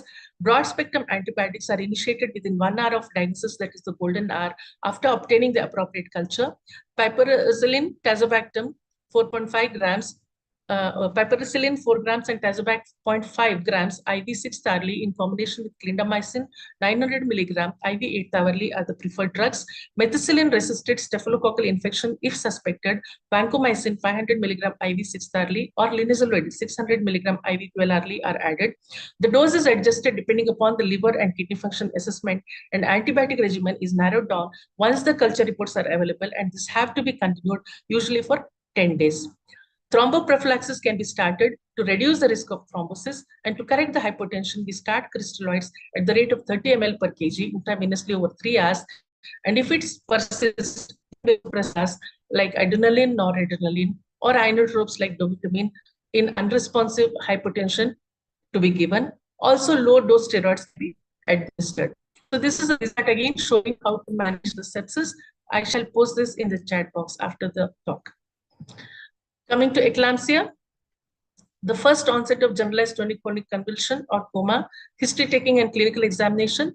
Postpartum eclampsia can occur up to 48 hours. The hemogram, liver and renal function test, coagulation screening, urinary proteins, ECG, fundus examination done. Management of eclampsia, undoubtedly the magnesium sulfate remains the drug of choice, and the preferred is the Pritchard's regime. The management of eclampsia, antihypertensives to be given, injectable labetalol or hydralazine when the BP is more than 160 by 110. Labetalol is 20 milligram IV initially, followed by 40 milligrams at 10 to 15 minutes with maximum dose of 300 milligram given in 24 hours. Nitroglycerin infusion is indicated in cases of uncontrolled blood pressure associated pulmonary edema to begin with 5 micrograms per minute IV infusion and increase at 5 minutes interval up to 100 micrograms per minute. Diuretic furosemide should be given in case of pulmonary edema alone. That is the only indication where we give diuretics in eclampsia or preeclampsia, and termination of the pregnancy either vaginally or by cesarean section is indicated irrespective of the gestational age, because that is the definition of eclampsia. Amniotic fluid embolism, which is again a dreaded complication. The incidence could be to the tune of 1.7 per 1 lakh pregnant females, and it is very fatal, 67 per 1,000 births. Amniotic fluid with or without fetal debris like hair, cells, etc. enter the pulmonary circulation of the mother due to breach in the feto-maternal interference causing anaphylactic reaction and cardiovascular collapse. The predisposing factors could be labor induction, multifetal gestation, advanced stage of the mother, operative delivery, and amnio infusion. And this is one scenario which any of us would dread to be in because there is no explainable cause why the patient is going to die, and it occurs within minutes. The diagnostic criteria for amniotic fluid embolism include sudden onset of unexplained triad of hypotension, hypoxia, and coagulopathy. This should strike the bell very strongly because this is having the highest mortality rate in all the shock. And usually within 30 minutes postpartum following either a labor, which could be vaginal delivery or a cesarean delivery or surgical scar evacuation. Nonetheless, again and again, we need to reinforce upon the monitoring protocols in the postoperative ward or in the post-labor ward that every patient who has this triad, especially the hypotension and hypoxia, and when you suspect, send the blood for coagulopathy, then one should speed up, and this strikes like the bolt from the blue that everything gets haywire after that. Seizures, encephalopathy, left ventricular failure, and hemorrhage may occur. Amniotic fluid embolism is essentially a clinical interpretation without any specific diagnostic test available. So herein comes the clinician and the acumen of the clinical knowledge that we can diagnose and timely revive and resuscitate and help the patient. Investigations are mainly targeted to exclude only the other causes. Management of amniotic fluid embolism is supportive only with immediate high-quality cardiopulmonary resuscitation, which is to be done in the ICU, involving a multidisciplinary team. Fresh frozen plasma should be transfused to correct the coagulopathy. Recombinant factor 7 should only be reserved in cases where massive transfusion protocols fail to control the hemorrhage because of the consumptive coagulopathy, which occurs in amniotic fluid embolism. Another entity is the perimortem cesarean section, or the resuscitative hysterotomy performed in patients beyond 24 weeks if there is no response to CPR, cardiopulmonary resuscitation, done at the same place where resuscitation is being done. And it is said that the hysterotomy or the resuscitative hysterotomy can be done even on the floor. And we have had our team of KSOGA who had come to all the societies to demonstrate the resuscitative protocols. And it is done for the mother's sake, and best outcome is done if conducted within 5 minutes of collapse. So just a blade is enough to do the resuscitative hysterotomy. Pulmonary thromboembolism. The incidence of pulmonary thromboembolism is 2 to 6%. The signs and symptoms are of sudden breathlessness, pain in the chest, tachycardia, hemoptysis, shock, and collapse with occlusion of 75 to 80% of the pulmonary vasculature. The risk factors are obesity, diabetes, preeclampsia, hemorrhage, cesarean delivery, prolonged bed rest, and multifetal gestation. These are all the predisposing to deep vein thrombosis, and investigation of choice to confirm the DVT is the compression duplex ultrasound, the chest radiographs or the ventilation perfusion lung scan, the computerized tomography pulmonary angiogram for establishing the diagnosis can be done, and investigations done are mainly to check for the coagulation profile, to see for the electrolytes, the liver and renal function test. Management, massive pulmonary embolism with collapse, intravenous unfractionated heparin with a loading dose of 80 mg per kg IV followed by 18 mg per kg IV. Low molecular weight heparin started immediately in therapeutic doses. It could be either enoxaparin 1.5 mg per kg once daily, dalteparin 10,000 to 18,000 units per day as per the patient's weight, or tenazepam 175 units per kg OD to be given. Thoracotomy and surgical embolectomy is to be individualized, and temporary inferior vena cava filtered should be considered, and this could go a long way in saving the life of the mother. Just a filter instituted at the right time could prevent a clot from getting embolized into the cardia. Heparin and warfarin are safe in the postpartum period, and warfarin could be started on the 5th postpartum day if started prior, and if there is no risk of PPH. So the chart again shows the flow of events to be continued for resuscitating patient in pulmonary embolism. Another complication, which is quite rare nowadays because of the active management of the third stage labor, but still can continue to occur, is the uterine inversion. The main factors responsible are the ill-managed third stage of labor, atonic or short cord, placenta being manually removed without the separation, fundal placenta or morbidly adherent placenta, again, which could be common because of the previous cesarean scar or any injury on the, as we see that there is a rise in the placenta accreta syndrome. Patient present with shock disproportionate to the visible blood loss and severe hypogastric pain and collapse. Collapse is because of the combined result of the neurogenic and the hemorrhagic shock. Vaginal examination will help to confirm the diagnosis, and immediate manual reposition, if possible, even without anesthesia and with or without uterine relaxant, is the immediate recommended management if noticed on the labor table when the acute event has taken place. The postpartum cardiomyopathy and other cardiac diseases. Cardiovascular disease is a major cause of mortality, contributing to 26.5% of the mortality every year, and the incidence ranges from 1 in 1,500 to 1 in 4,000. Postpartum or peripartum cardiomyopathy is a heart failure between the last month of gestation and up to 5 months postpartum. This has to be remembered and kept in mind that if the patient has had a cardiomyopathy even 5 months after delivery, then we call it as a peripartum or postpartum cardiomyopathy. Myocardial infarction can occur because of even administration of drugs like methyl ergometrin, that is methogen, and presence of diabetes or even in preterm labor. Aortic dissection if there is an underlying pathology like Marfan syndrome or Ehlers-Danlos syndrome. Management of cardiac causes, ECG, echocardiography, chest X-ray, cardiac enzyme, CRP, brain BNP, interferon gamma, managed by a dedicated team which works towards the cardiac conditions. And during thrombolysis, postpartum hemorrhage may occur, which has to be kept in mind. Diuretics like furosemide, vasodilators, hydralazine, amlodipine, beta blockers, and low molecular weight heparin are recommended in postpartum cardiomyopathy.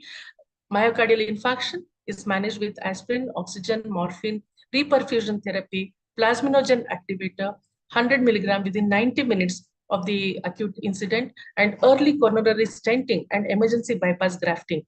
Aortic dissection, of course, requires an urgent repair. Mendelssohn syndrome, which sometimes occurs as iatrogenic, which is rare but could be fatal. The signs and symptoms of respiratory compromise appear within 30 to 60 minutes. The development of pulmonary edema is very fatal. The chest X-ray can show features of pulmonary edema and consolidation. Management is only symptomatic, and intubation has to be done by a senior anesthetist using the cuffed endotracheal tube. Now, anaphylaxis as a cause of shock, it is a severe, hazardous, generalized systemic hypersensitivity reaction. The incidence is 1 to 3.5 per 10,000 pregnancies, and a high mortality rate of around 1%.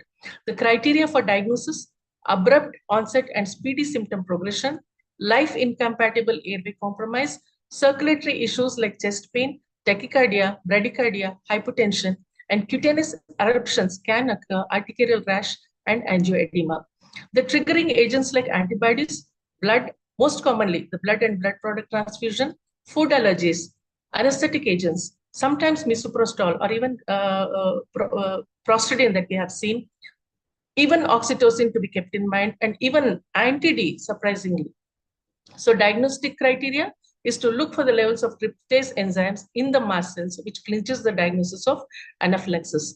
Management is by giving epinephrine 0.5 milligram IM to be repeated every 5 to 15 minutes, oxygen inhalation by mask, rapid infusion of 1 to 2 liters of normal saline, inhalational steroids and salbutamol to be given to relieve the bronchospasm, and refractory symptoms are managed by injection epinephrine infusion at the rate of 0.1 milligram per kg per minute, chlorpheniramine 10 milligram IM, or hydrocortisone 200, that is a shock pack of cortisone administration.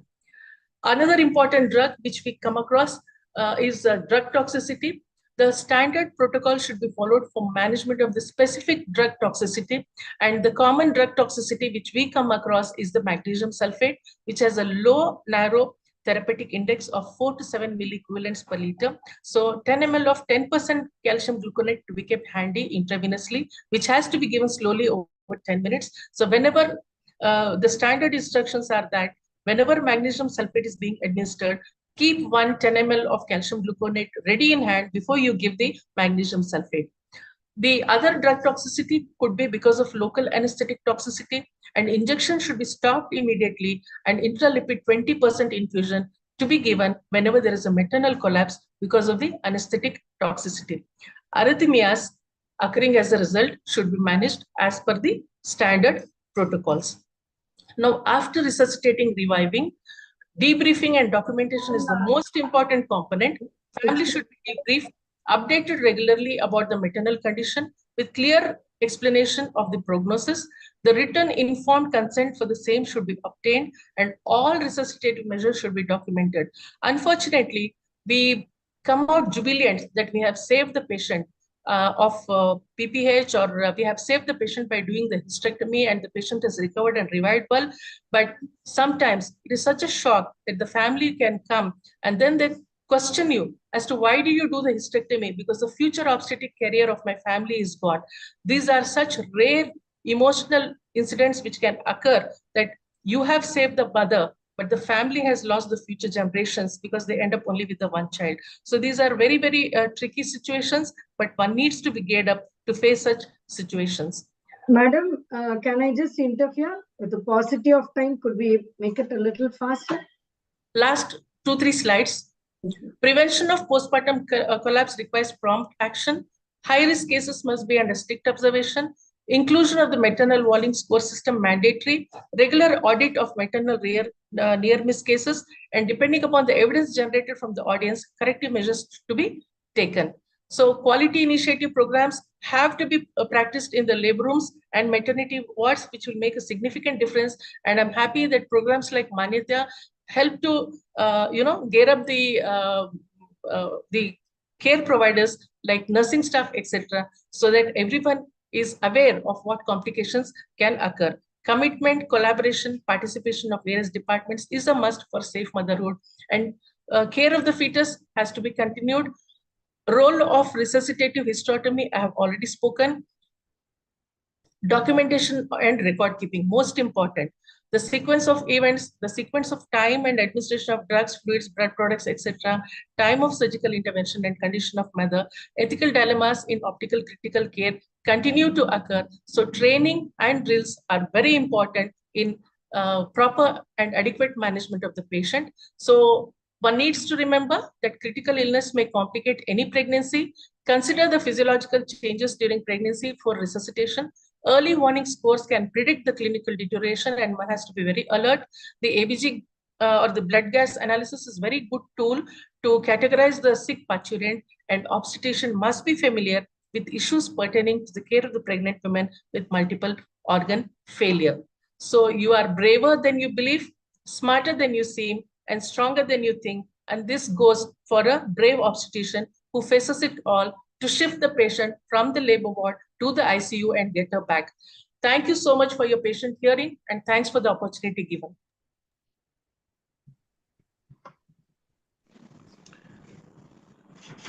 Thank you, Bharti, thank you, Dr. Rajeshri, for the very extensive talk. You covered everything. Thank you so much. Thank you, sir. Thanks for hearing, sir. Rajeshri, it is very elaborative Yes, presentation. But ultimately, what is important is prevention and collaboration. What you mentioned, they are the team. Research together, everyone achieves more. So, critical care obstetric shock needs to be a team management. Yes, so, we should have a emergency team, your emergency tray in the hospital or labor room, and there should be like code blue type of things. And in Western world, they do have what is known as alarm system. When a serious patient comes to casualty, the ring bells, all the department on duty residents will be at the emergency. So such type of system should come. They will come probably once we reach those stages. Hearty congratulations, Rajeshri. Wonderful presentation. Thank you, sir. Thank you. Thank you so much, madam. I think we'll take the questions at the end of the next session also. Sure. And moving ahead, because of paucity of time, I think we won't waste much time. Moving ahead, I now request our President KSOGA, Dr. Bharti Rajshekar, to join for the expert opinion for the panel discussion, which will be moderated by Dr. Sneha Bhuya. Madam, over to you. So a very good evening, one and all, once again. Hearty congratulations, Dr. Rajeshri, for that exhaustive and excellent presentation. I'm really very happy, and I'm sure the attendees have been benefited a lot, and it has definitely added value to our research majors, of course. So Dr. Archana Dwivedi is our first panelist, and of course, she's the national chairperson for IMS website committee. She is president of Baroda Gynae Society, and she's got many posts. So she's working actively for the Menopause Society. Of course, she was a very active member of my committee, that is the Foxy Breast Committee. So welcome, Dr. Archana. Next, we have Dr. Sejal Naik, who is, she is a very vibrant personality from Gujarat, Surat, and she's very, very active in the gynae endoscopy. She was a national coordinator for the endoscopy committee of Foxy as well. Recently, she has organized the EveCon or Eve Endoscopy conference at Dev Daman, where I was also the faculty. And hearty congratulations to you, Sejal. Welcome. Next, we have Dr. Suma KB, the professor and unit head of Department of Obs-Gynae JSS Medical College and Hospital, Mysuru. And I have had a privilege to meet her personally at Mysuru. And she's also the PGDMLS from Symbiosis University, Pune, where I belong to. Member of governing body in College Council of JSS Medical College. So welcome, Dr. Suma. Thank you. Yeah, next, Dr. Anita Gaura Konin, who is from Gulbarga, Treasurer Gulbarga Obs-Gynae Society, Secretary. She was a Secretary of Gulbarga Obs-Gynae Society in 23-24. I mean, she is. And Violence Against Committee member for KSOGA. So welcome, Dr. Anita.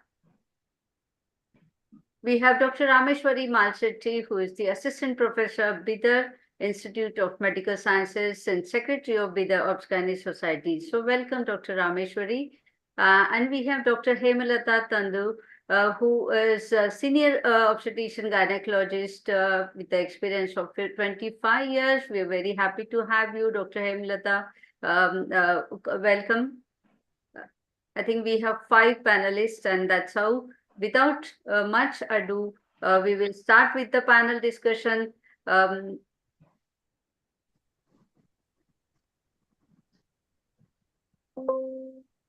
So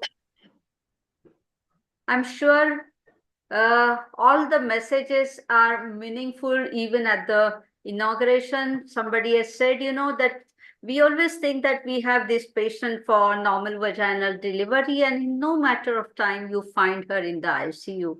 So that's a very, very important message here, that you must have the high index of suspicion. And of course, we have to catch this women at the earliest. We have to have a high, we have to know what is the prediction that she's likely to land up into this condition. And of course, what are the predisposing and the aggravating factors which we are supposed to avoid, and we have to diagnose it at the earliest. And of course, we should have an effective, efficient team along with the obstetric SDU. The message we will be delivering at the end of this panel discussion. So friends, what I'm trying to suggest here, that why do we call this as near miss? This terminology actually we have borrowed from the airlines industry, because it tells you have one airplane just crossing the other, and it tells you the gravity of the situation and the urgency of intervention that is required here. So this is also called as severe acute maternal morbidity, and WHO says that almost 8.23% of this SAMM, they are the preventable maternal deaths. That is what the statistics from India, it says. So friends, discussing and analyzing, going through these cases of near miss not only will help us to assess the quality of services which we provide, but also the points to area of improvement. This I have already talked to you about in the inauguration, so I'm just going to skip. Definitely somebody has also said that it's not only the magnitude of this problem, that is the near miss cases, is rising, but also the spectrum is widening. And the reason being the changing demography of the obstetric population. We have women with advanced maternal age, increasing obesity because of the sedentary lifestyle, smoking, alcohol, and the rising stress of the competitive life. Of course, all in all, adding to the increased, risk of infertility, ART procedures, that in turn will lead to multi-fetal gestation, and of course, the advanced age will have, associated medical and surgical comorbidities.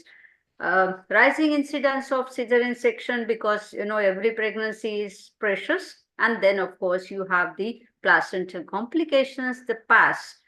So friends, I'm sure all of you will agree to me that every case we face in obstetrics is a challenge. So never stop learning because life never stops teaching you. So with this, we just start with the first discussion. We have this second gravida with previous cesarean section. Only 1 year back, she's got a 1-year-old child and she comes to you with, 7 days overdue. Naturally, she doesn't want to continue this pregnancy. So she's asking for medical abortion. The doctor prescribes the MTP pills and sends her home, calls her for follow-up after 7 days. So around 6th day, maybe 11 o'clock at night, she's brought to your hospital in a collapsed condition. And when you examine this patient, you find the pulse rate is very high, 132, blood pressure is only 70, and there's severe pallor. So Dr. Suma, what is your differential diagnosis? What investigations would you like to do? Yeah. Thank you, ma'am. At the outset, I would like to thank AMOGS and KSOGA and mainly Sneha ma'am and Vidya ma'am, and including Dr. Sonia for the opportunity. Ma'am, as per the history given and also the clinical findings, I will always, rather than thinking about differential diagnosis, I would like to give only one diagnosis because it could be a ruptured ectopic pregnancy. Because when the patient came for termination of pregnancy, I don't think so the doctor has done the sonography for confirmation of pregnancy, including the location of pregnancy. Correct.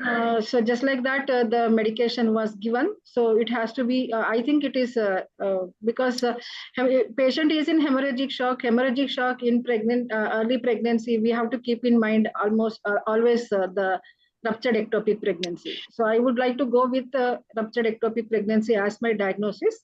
Yes.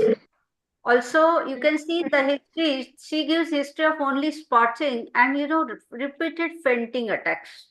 Fainting attacks. Yes. That is the one which cleanses, because otherwise we can think of incomplete abortion also. But history of bleeding is not there with excessive bleeding or heavy bleeding with clots is not there. She's having only spotting. So I go with the diagnosis of ruptured ectopic pregnancy. Okay. Okay, you are perfectly right. So it can be, it is a ruptured ectopic. Only differential will be whether it is a tubal ruptured ectopic or a scar ectopic, because that is also it is previous pregnancy.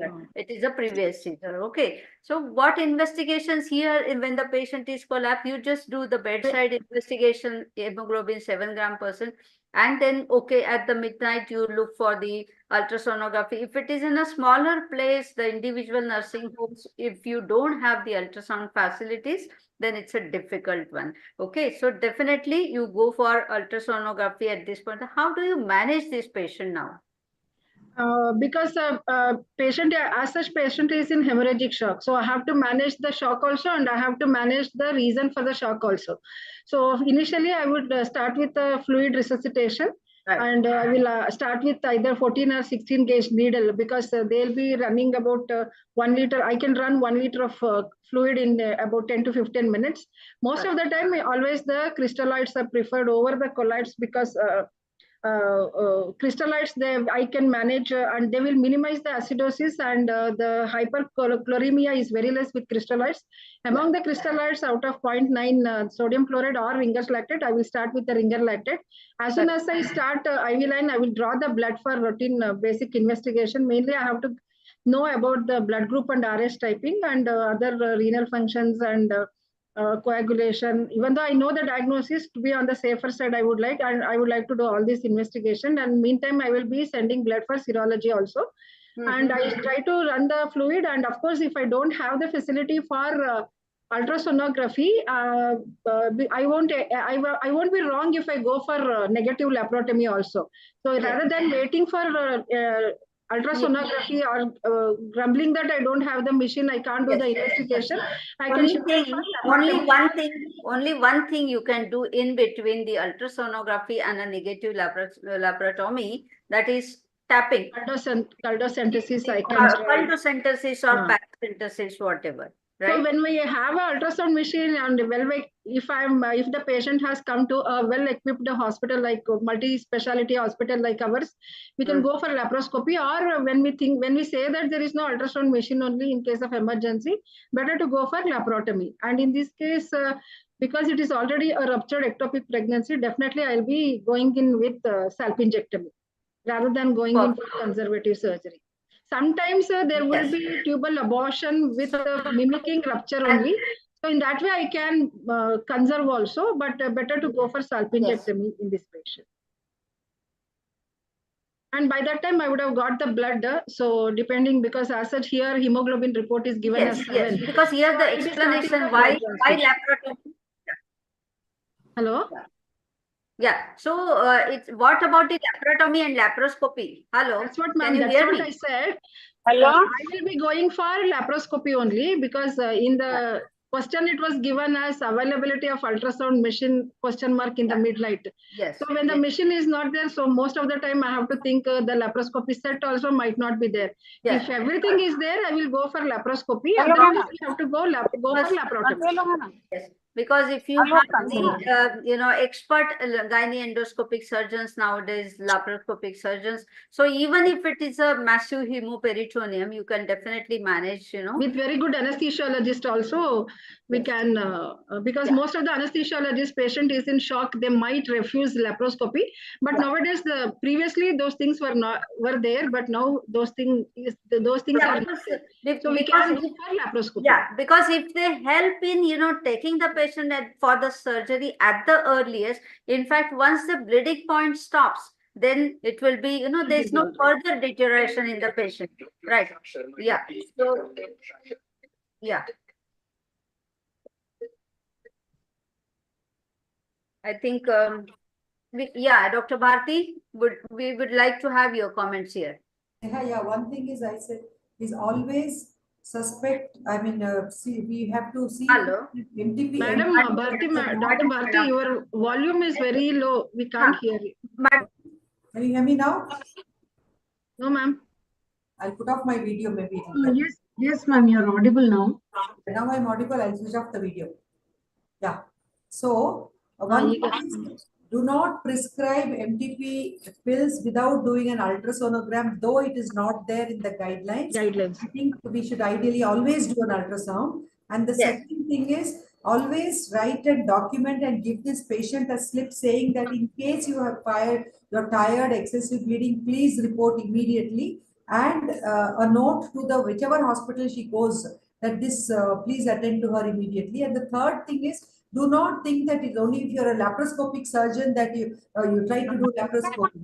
Doing a laparoscopy is only depending on your expertise, depending on the situation and the hospital you're working in. If you have the good setup of a experienced laparoscopist and good anesthesiologist, please do it. Otherwise, do not hesitate to just do a laparotomy and stop the bleeding and save the patient. That's all you need to do. Yes. So these are the comments actually what Dr. Bharti has made already, and this is what we have taken it as learning points, because at least the basic investigations must be done. Whether the law makes you mandatory or no, it is for the safety of the patient and safety of yourself. The basic investigations of CBC, blood group, and serology may be tried out, have to be done. Okay, the ultrasonography to at least confirm the location of the pregnancy as intrauterine has to be done. So it is for, even if it is not mandatory by the law, it is recommended for the safety of patient and safety of yourself. Secondly, whenever you are counseling the patient, you have to tell her that if at all anytime you find that you're getting the giddiness or fainting attacks, if you bleed profusely, if you get, severe pain also sometimes can make you, give you vasovagal and also can worsen the situation. So these are the points to introspect, So these are the points to be learned for all of us. That is how the discussion is.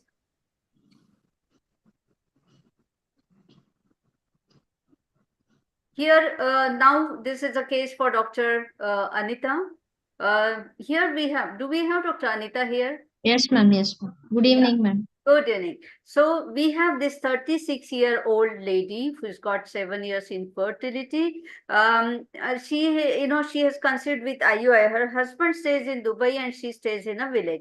So she's registered with the obstetrician, coming to the obstetrician regularly up to 24 weeks. Now the obstetrician tells her that everything is fine. So this lady, disappeared for follow-up.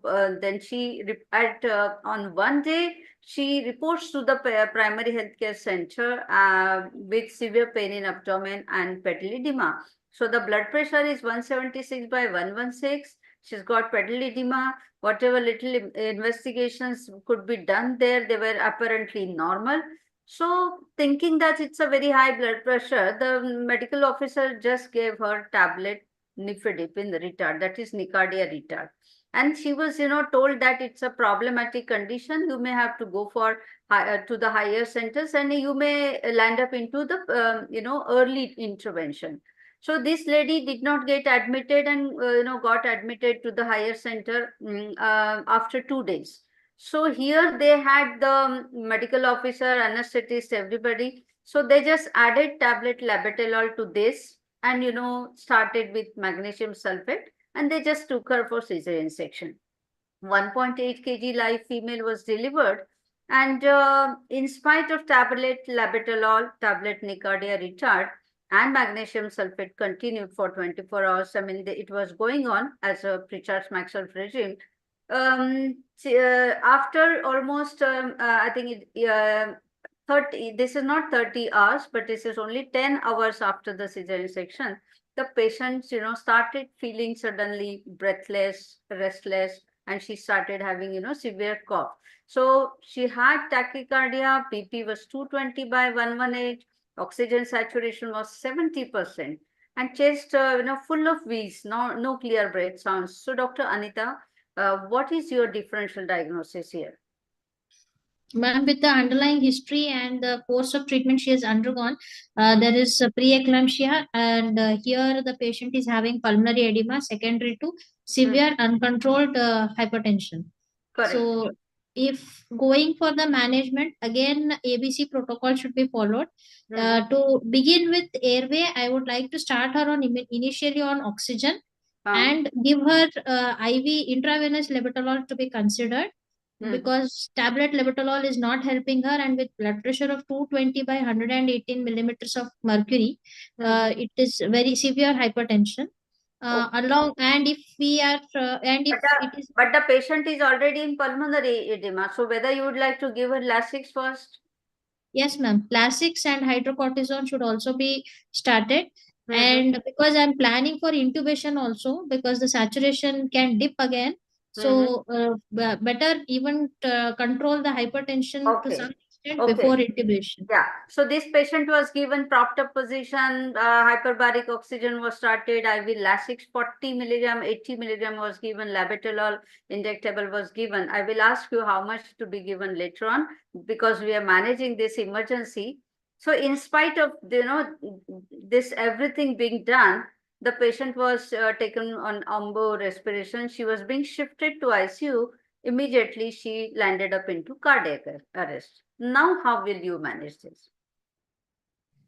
So once the patient has arrested, we should start with the CPR along with the resuscitative measures. Yeah. So how do you do CPR?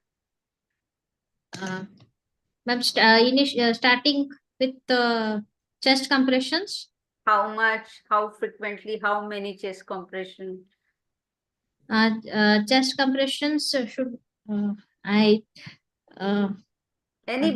Anybody from the panel can take up this. How many chest compressions and how many breaths? What is the proportion? How much you are? Where should you give chest compressions? Chest compression should be given on the one second. Lower end of sternum. Lower end of the sternum. With both the hands like this. With both the hands over one another. How much do you compress? Because see what we have been talking about, that you may not find your anesthetist friend or your intensivist friend when the patient has landed up into cardiac arrest in front of you. So no point in having only the ICU or obstetric SDU. You should be trained enough, right? So how should we give the chest compressions? Anybody can take up this. The chest has to go down by almost 5 centimeters, ma'am. That is what they say. Yes. And the ratio of the chest compression is breathing is 30:2. 30 compressions with 2 breaths. Yeah. Breaths, 30:2. 30 compressions you give. Every compression should lower the sternum by 5 centimeters. It should rebound, right? And then, of course, for every 30 compressions, you give 2 breaths. That is what is the ratio. Okay. So this patient, like how you do. So it's not ABCD now. It is the C first, the chest compression, then the airway, breathing and oxygenation, everything. Then of course you have the drugs if at all, So everything was being done for this patient. See, I'll just show you that these things were done in addition. So once the resuscitative measures were done, then of course for the cause you have ECG, echo, ABG, everything, even the cardiac enzymes, because you don't know whether it is pulmonary embolism or pulmonary edema, even though you are quite sure that this is pulmonary edema, but you have to rule out other conditions. So after 1 hour almost, this patient was managed well, and she came on spontaneous respiration with the blood pressure of 100/64. Now the question to you, Dr. Hemlata, what went wrong and where? At what stage? Was this totally preventable, or was this, at least this catastrophe was preventable if you consider this patient right from early pregnancy? Please unmute yourself, Dr. Hemlata. Please unmute yourself. Yeah. Thank you, madam. When looking into the history, we know this that this is a patient of preeclampsia, and she was treated with labetalol, and as it's controlled with as she has developed a pulmonary edema or suspect right from early pregnancy. I would give you some hints, yes. Dr. Hemlata. Antepartum, Right we could from have early pregnancy, that she is high risk. How high risk for deep vein thrombosis, which could have been detected during the antenatal period. Or hypertensive disorder. Preeclampsia, we have to put her into Jester's scoring, madam, or we have to start echosprin. Also, antepartum period, we could have put her on low molecular weight heparin if we are taking her for elective cesarean. Oh, okay. Anybody else wants to add this? Could be a case of cerebral hemorrhage. Yeah. No, if she had come to us in the beginning, we can. She is. I am telling you that she was registered with us. See, she has undergone IUI. She's conceived with IUI. She has continuously antenatal care 24 weeks. Okay. So controlling hypertension with antihypertensives, well-controlled hypertension would have reduced the risk for pulmonary edema. And post-operatively early ambulation and deep vein. Dr. Archana, are you there? Dr. Archana Dwivedi, Sejal Naik. Do we have Sejal? Do we have Sejal here? Okay. So Yes, ma'am. Listening to your webinar, going yeah, very interestingly, ma'am. yeah. So any comment you want to make this ART pregnancy, IUI pregnancy, how they are high risk, and whether we should start them some prophylactic measures, how we should screen them? Yes, ma'am, they are high risk, and basic reason for their being high risk is the inline pathology why they are infertile. So if it is because they are the PCO or they are already having this factor which Yeah. leads to their future for complicated pregnancy. So Correct. they are vigilantly managed and predicted that they may develop gestational diabetes and hypertension. So Yes. prophylactically they are screened and can be like started echo screening very early in first trimester. Even the Perfect. calcium has some role, so we can add the calcium in very early in the pregnancy. Yes. And regular monitoring with Doppler. So any early Doppler changes Perfect. and the absence of that early dip in the uterine artery. So that is the one predictor of the future hypertensive disorders. And Perfect. they are to be informed thoroughly beforehand that they Yeah. may end up with a little preterm delivery because of these high risk factor. So Yes. neonatal a good unit where they have the neonatal care, Yeah. they are planned to deliver there. Yes, So so the messages are very well given by Dr. Sejal, though Sejal is a IVF practitioner and an endoscopic surgeon.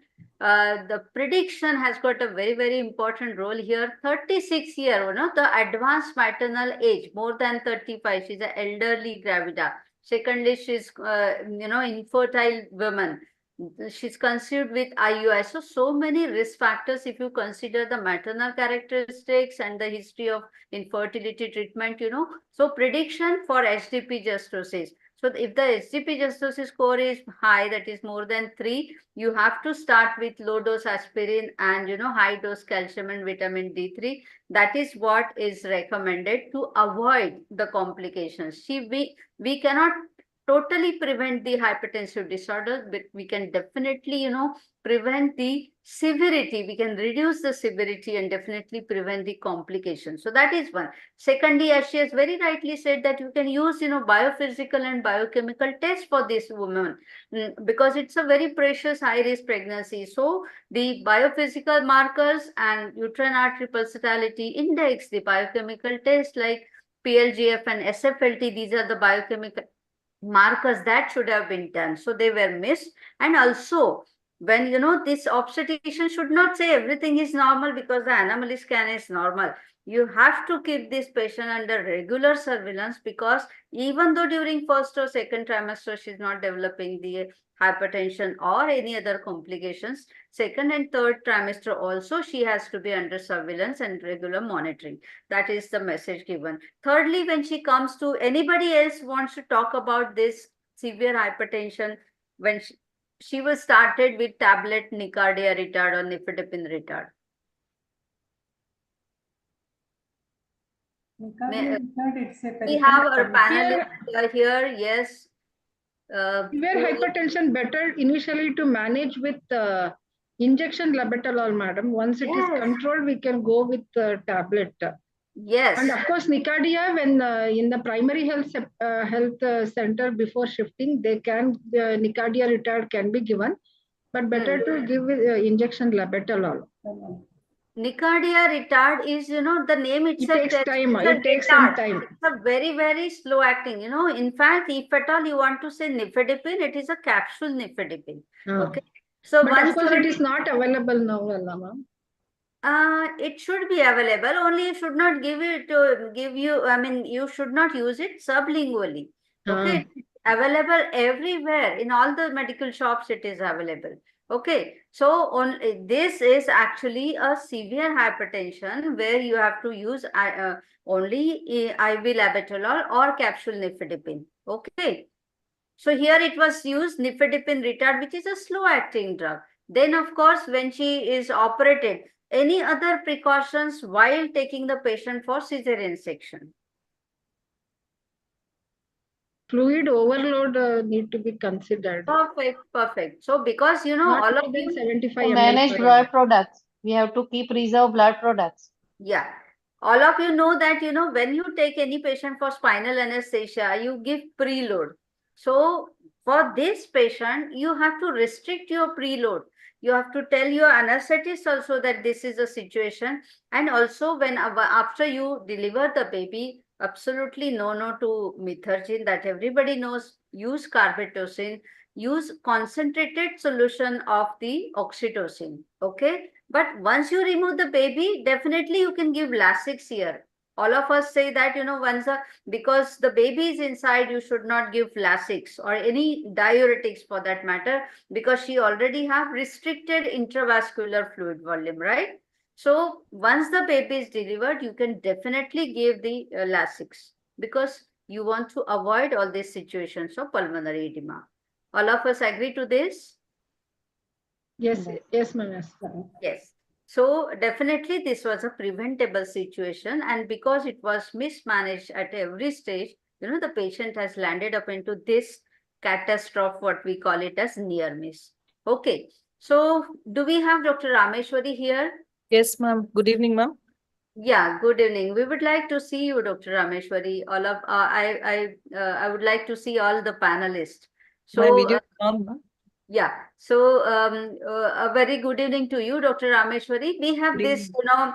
20-year-old young primigravida. She comes to you with 9 months amenorrhea.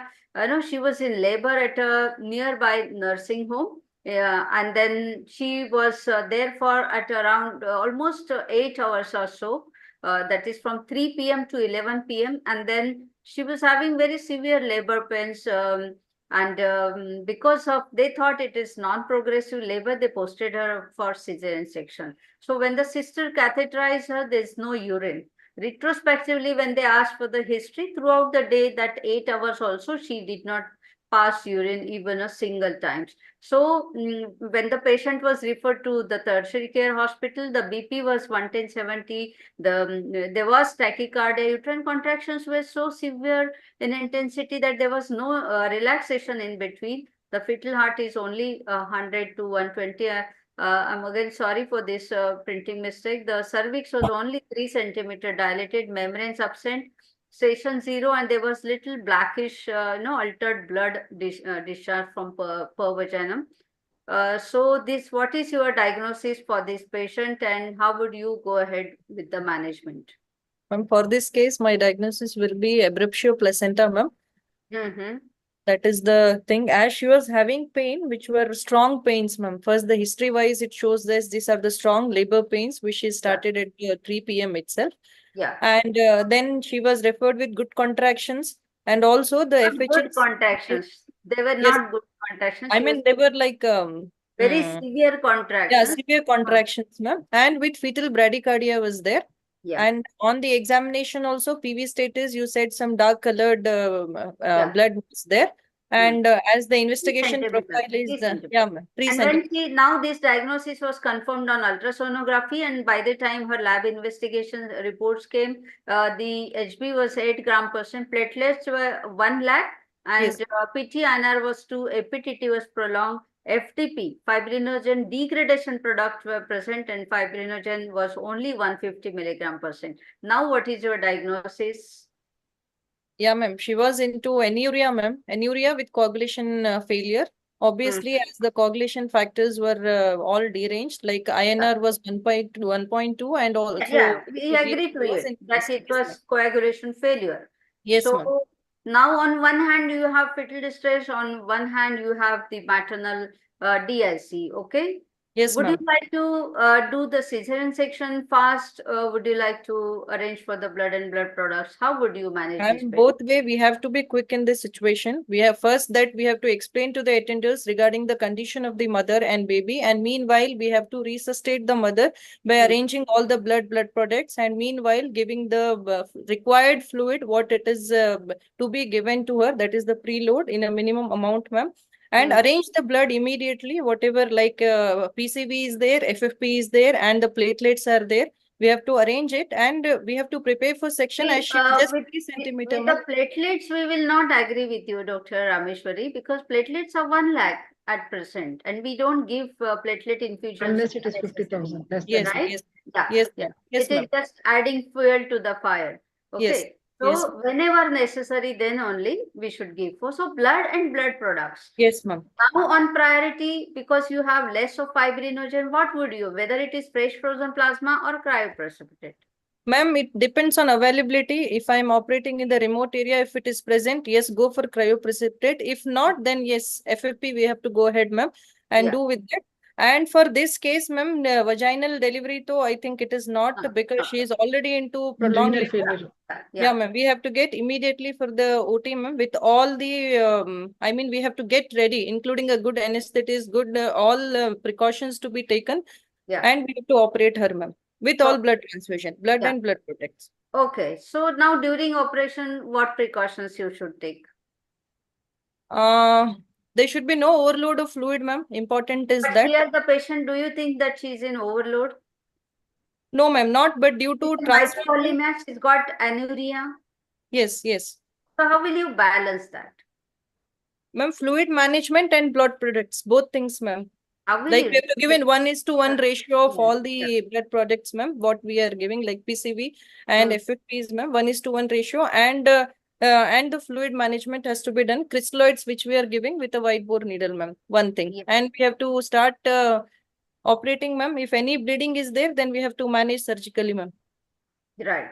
So it's not only the fluid, it's not only the volume, but it's also the hematocrit, it's also the coagulation factors, it's also the electrolytes. Okay. So everything has to be taken care. Otherwise, on one side you manage the DIC, on the other side you will end up into dilution coagulopathy. So everything has to be balanced well.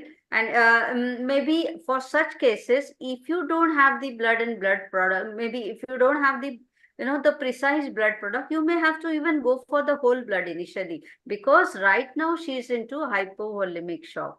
So even if blood pressure is 110/70, that is deceiving, because she's already landed up into acute renal failure, and you don't want her to progress to irreversible renal failure.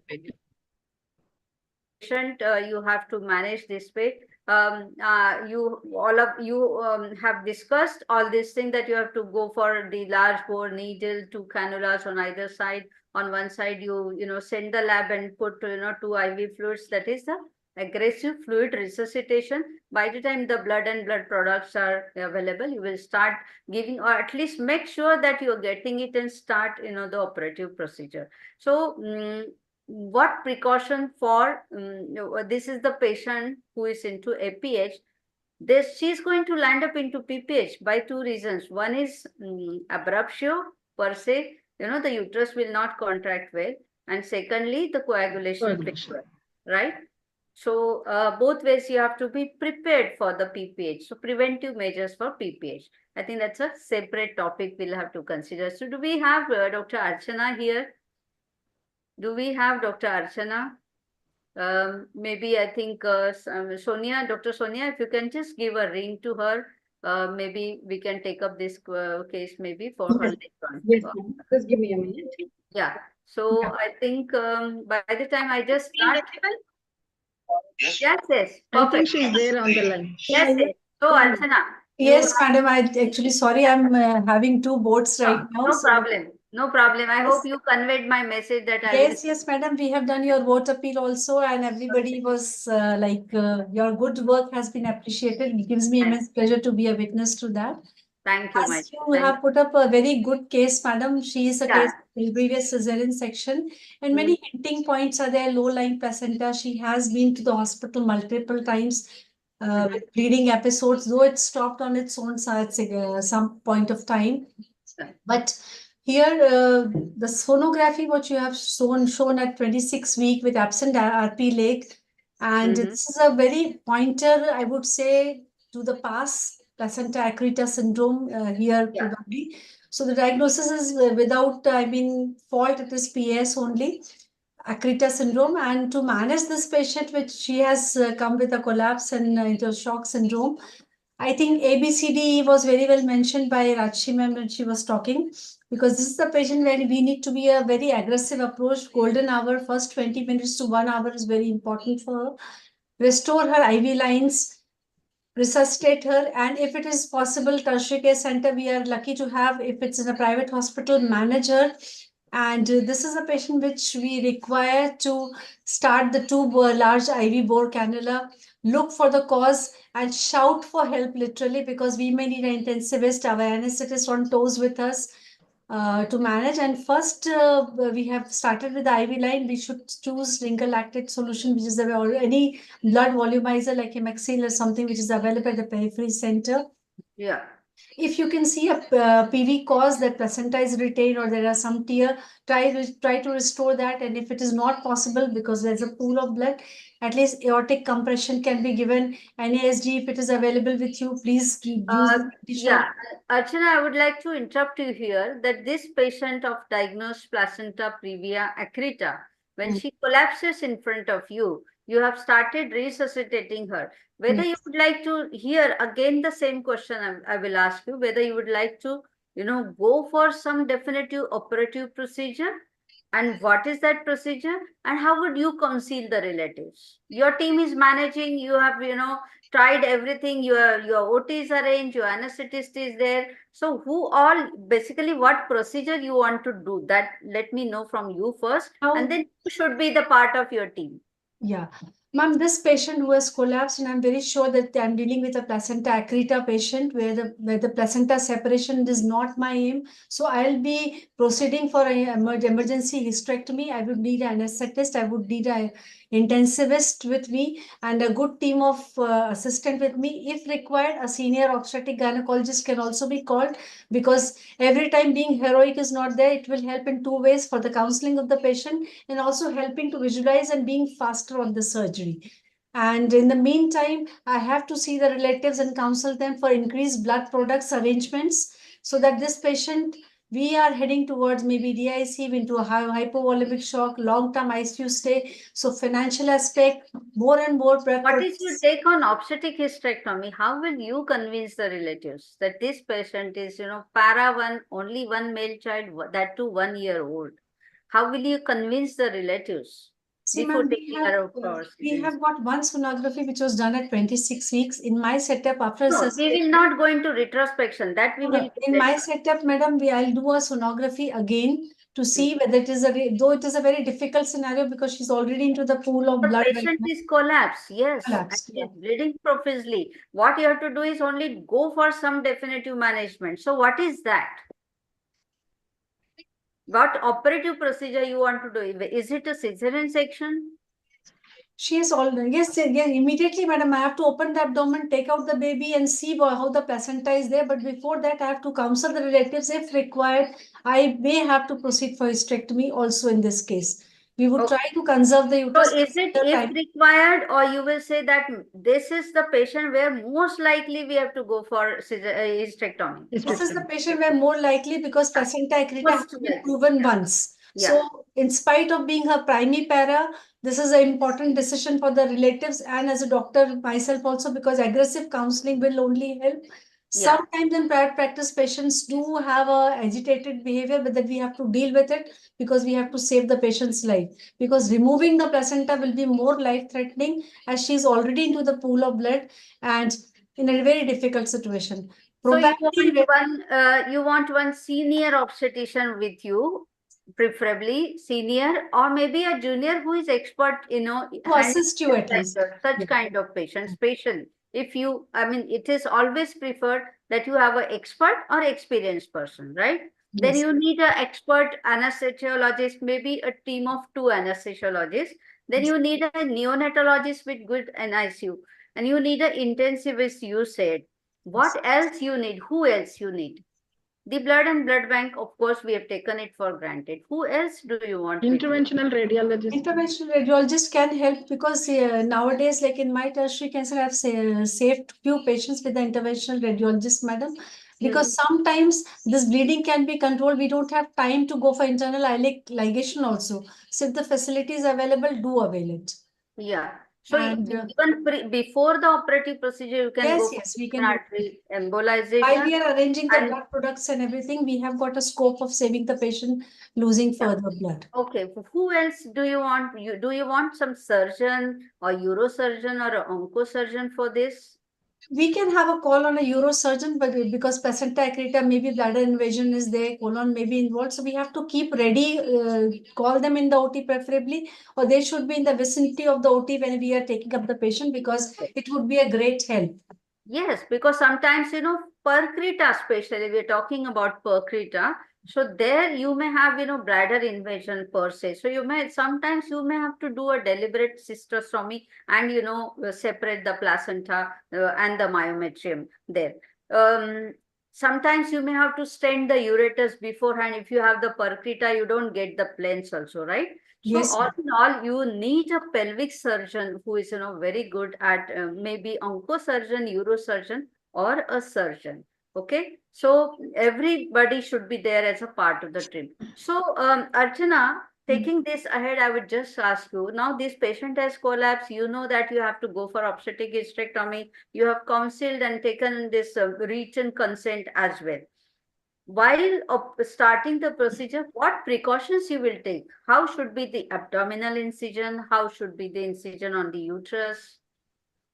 This patient, probably we are landing up into, probably we have a high probability of doing a cesarean hysterectomy. So vertical scar would be a better option. Though it's again a debatable issue.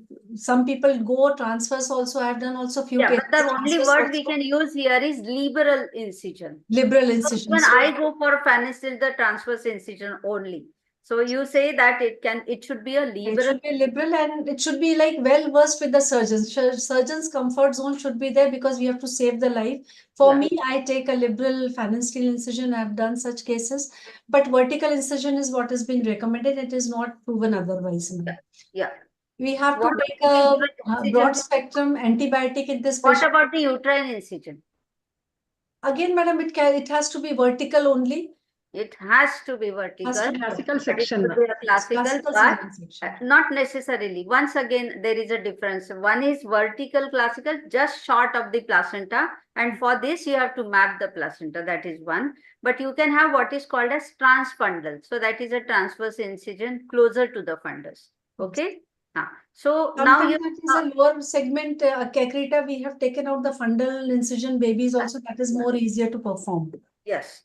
Now you have removed the baby, delivered the baby. Now what else?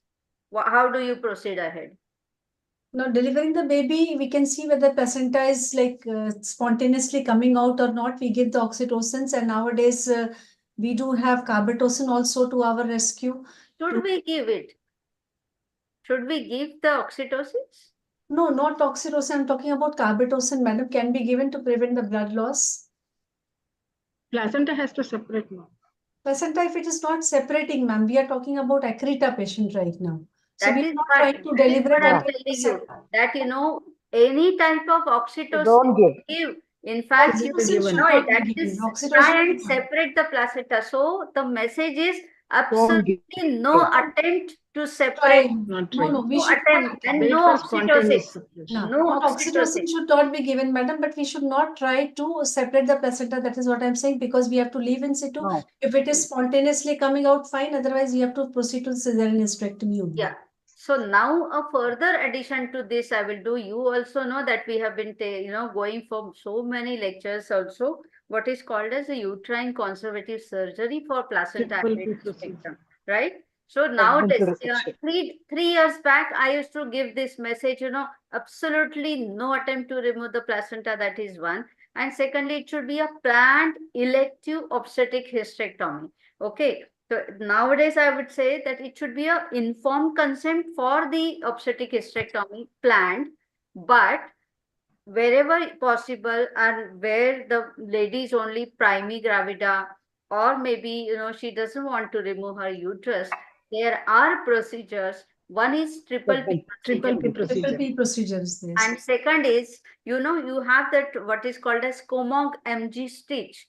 So cervico-ischemic stitch, where the anterior division and the descending cervical, branch of the uterine artery goes down. That is a point where you take this cervico-ischemic stitch and you occlude both the vessels. And then there is a role that you can, slowly you can remove the placenta. This has, this has been practical. Previously, we used to think it is very theoretical, but people are practicing this and hundreds of cases have been managed.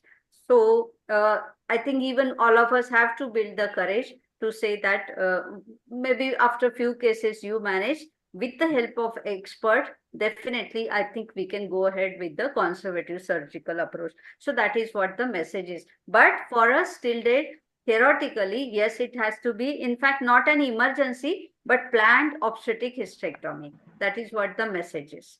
Now, I would just ask Dr. Suma, whether this catastrophe was preventable. What do you think about this patient? That she's a case of previous seizure.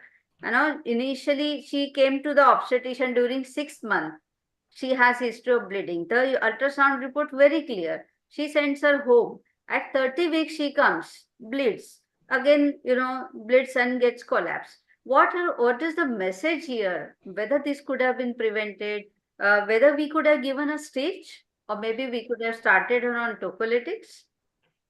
Actually, ma'am, preventable means first and foremost thing is we have to prevent as much as possible. We should try our level best to prevent the primary section. But already in this patient, cesarean section has been done.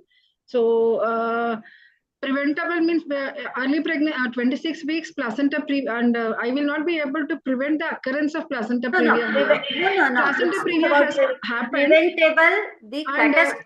Keeping in mind, ma'am, keeping in mind, because if she had come to me earlier, so if I have diagnosed 26 weeks, of course, I need to wait till 32, it's okay for confirmation, but still 26 weeks placenta previa is there. Because previous history of cesarean section is there, I have to keep in mind about adherent placenta also. So I would have done MRI and I would have cautioned the patient about that she has to be with rest. So there is no question of traveling and sexual activity. All those measures I would have told her. And of course, placenta previa, even though patient starts bleeding, it is always the saying is that it comes to stop so that it will recur again with a large amount of bleeding. Yes. So they need to be cautioned to her. And another thing is role of cervical prophylactic tightening. Actually, there is it is a controversial issue, ma'am, but still there is not enough evidence to support the effectiveness of cerclage in case of placenta previa. I would say the message has to be very, very clear that there is absolutely no role for cervical. You're right. There is no role. No role. Because sometimes, tell me, ma'am. Yeah, because nowadays FIGO, Foxy, ICT, everybody says os tightening only for short cervix, right? Even the RCOG green top, even they say there is nothing. Yeah, everybody up to FIGO, everybody says that os tightening or cervical cerclage only for a short cervix. That too, FIGO says that nowadays vaginal micronized progesterone and cervical cerclage, they have equal, cost efficacy. So why to go for os tightening? Okay. So here in this case, at least absolutely no. Sometimes you may even traumatize the placenta and, she may start bleeding. I might initiate the uterine contractions while taking local release of prostaglandins might be there. So there is no evidence to support. Tocolysis sometimes, there are studies which say that can give progesterones because we will be preventing the taking up of lower segment. So in that way, we can prevent bleeding. That is what they say. This question is role of tocolysis. So tocolysis is tocolytics. Tocolysis, tocolytics only in established preterm labor, ma'am. Otherwise, they say no. Yes. So that is what is expected here. So absolutely no role of cervical cerclage. Absolutely no role of tocolysis because there are no contractions. Okay. There's no tocos. No contractions. So there's no question of tocolysis. Only thing is the obstetrician should have diagnosed it at earlier. How we guide our patient that when you do the anomaly scan, try and locate the placenta and look for the retroplacental sonolucent zone, right? So that should have been done. And for this patient, especially when she was a case of previous cesarean section, low-lying anterior placenta, right? Only thing is she should have given some precautions to continue this pregnancy. That could have helped, maybe hospitalize this patient to avoid all her strenuous work, and internal examination, intercourse, all these things. And whatever you told regarding, along with Dr. Archana, when we were discussing about the same case, the precautionary measures and the counseling which we were supposed to do. So all these things need to be done beforehand itself, that keeping in mind that she might end up in catastrophe in future. I would say the moment you diagnose, the recommendation is the smaller individual nursing home should refer this patient to the tertiary care hospital. In fact, she should, preferably go to and get registered with the tertiary care center, right? Rather than sending this patient in a bad condition, bleeding, when things are spoiled, you ask her to get registered at the tertiary care center. That is one. If at all you have the facilities, you arrange for blood and blood product, keep this patient hospitalized, monitor her, try to pull on up to 34 weeks at least. And of course, in spite of everything, tell the relatives that this is such a condition that anytime, she can bleed like a tap, and anytime we have to go for this. So, Dr. Archana, you have discussed everything, but you have to throw some light on the baby's outcome. What is the outcome of the pregnancy? 30 weeks, the patient is bleeding. You will do such a major procedure and the huge treatment. But what about the baby? Dies. NICU facility should be good. So better to always manage her in a multidisciplinary center.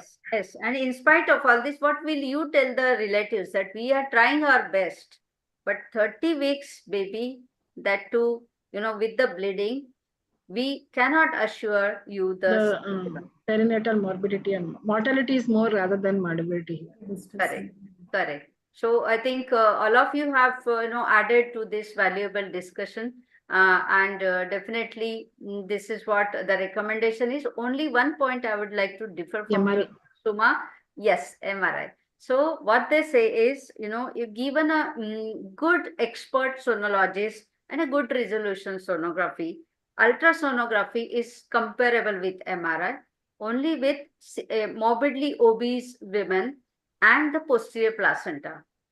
These are the situation. And sometimes when you are talking about the triple P procedure, to know the depth of invasion, when you are going for the triple P procedure, that is, you do the patchy resection of the myometrium. So there you need to go for MRI. Otherwise, ultrasonography is good enough for diagnosis of placenta accreta spectrum.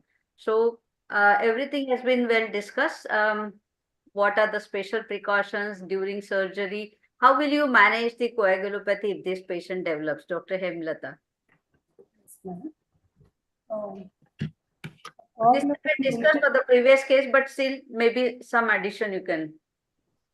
In the management of coagulopathy, some basic bedside investigations has to be done, like prothrombin time, complete blood count to know the hemoglobin value, so as to arrange the blood and its products, and also INR, D-dimer, fibrinogen level, and if facilities are in a tertiary center, we can do like clotting factor analysis also.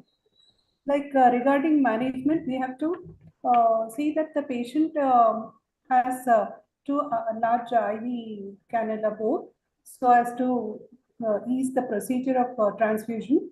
So we have to maintain the ratio of 1:1:1 ratio of fat cells and fresh frozen plasma and platelets. See that the hematocrit value increases to 30% and hemoglobin rises to 10%. Also, and massive transfusion protocols are followed in severe cases. Here, 6 units of fat cells, 4 units of fresh frozen plasma are to be transfused. Also, first we have to identify the cause for DIC, like amniotic fluid embolism, because such and also abruptio placenta. So because they trigger the fibrinolysis. Talking about fibrinolysis. Yeah. So we have to stop the cascade. Okay. And also even taking the help of thromboelastography, that will also help us in how much of blood components, whether it is really required or not in that patient. A bedside test of viscoelasticity test also, so that whether soft clot is formed or clot retracts also helps in so that is what I was the talking about. The bedside test is clotting time and clot retraction time. Retraction Clot, time. yes. Whether Clot soft lysis clot time is one more. Yes. So I think you all of you have discussed it well. So one more, should we take one more case? Or is that enough? Sonia, do we have enough time or should we stop? It could be just quick and then we have some take-home messages, ma'am. Yeah. So that's why, in fact, I'm trying to wind up. So, Dr. Archana, we have this Gravida 4 Para 1 3 abortion, 2 MTPs done, 1 missed abortion, 3, 4, and 5, 5th pregnancy. So last childbirth is 7 years back, normal delivery. Okay. In fact, I would skip this. I will take you to the last, this uterine inversion. Everything has been done, Madam Rajeshri Paladi. I would just quick take home messages only.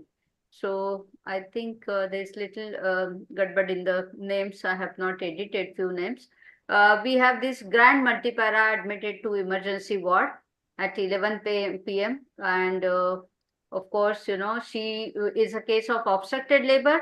Tachycardia, BP is normal, maternal exhaustion is there, the liquor is thick, meconium strain. So with antibiotic cover and fluid resuscitation, this patient was taken up for cesarean section. 4 kg distressed baby was delivered. There was little extension but no bleeding, and this extension was also repaired well.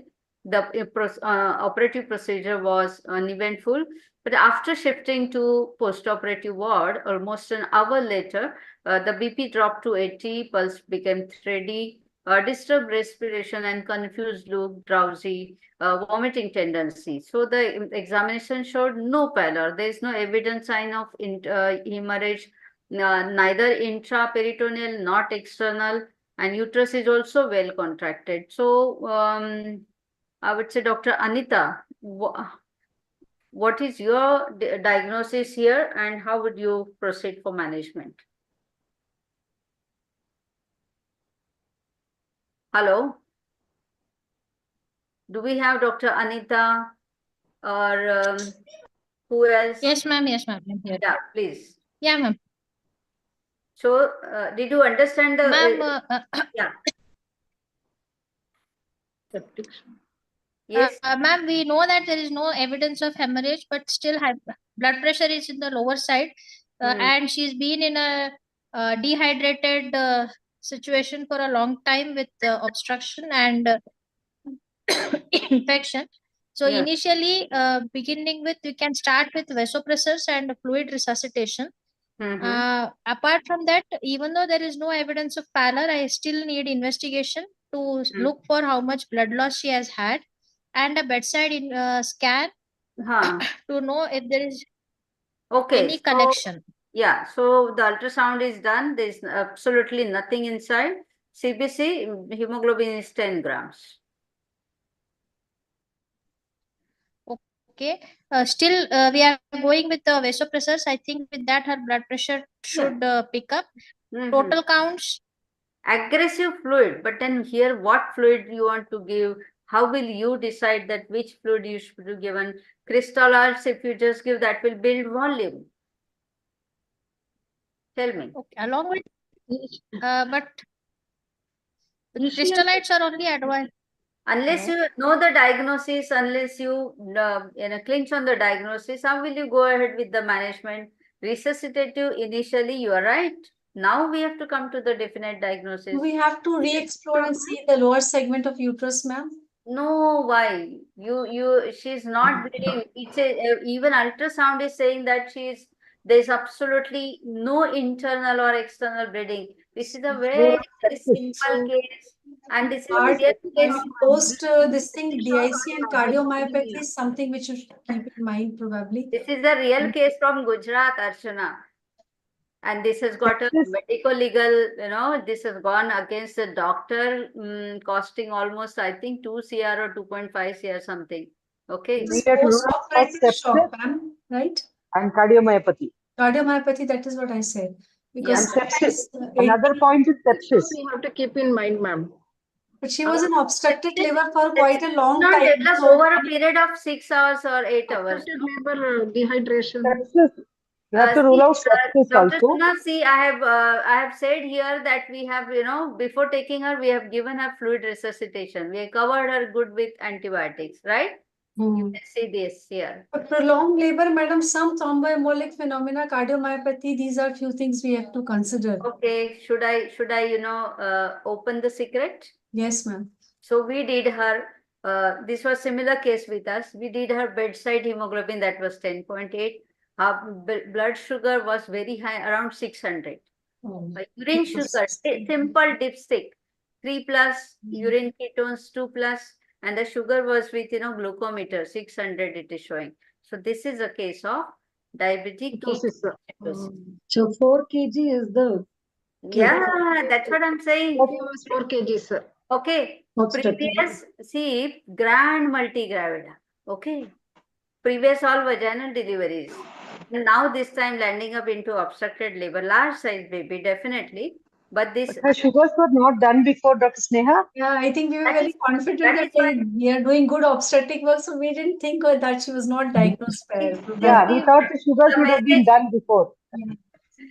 So because you are doing... That is what unpardonable mistake. And that is what the message is, that diabetes in pregnancy, you know, it should be a universal screening. Yes. Every woman during every Has to pregnancy. have OGCT.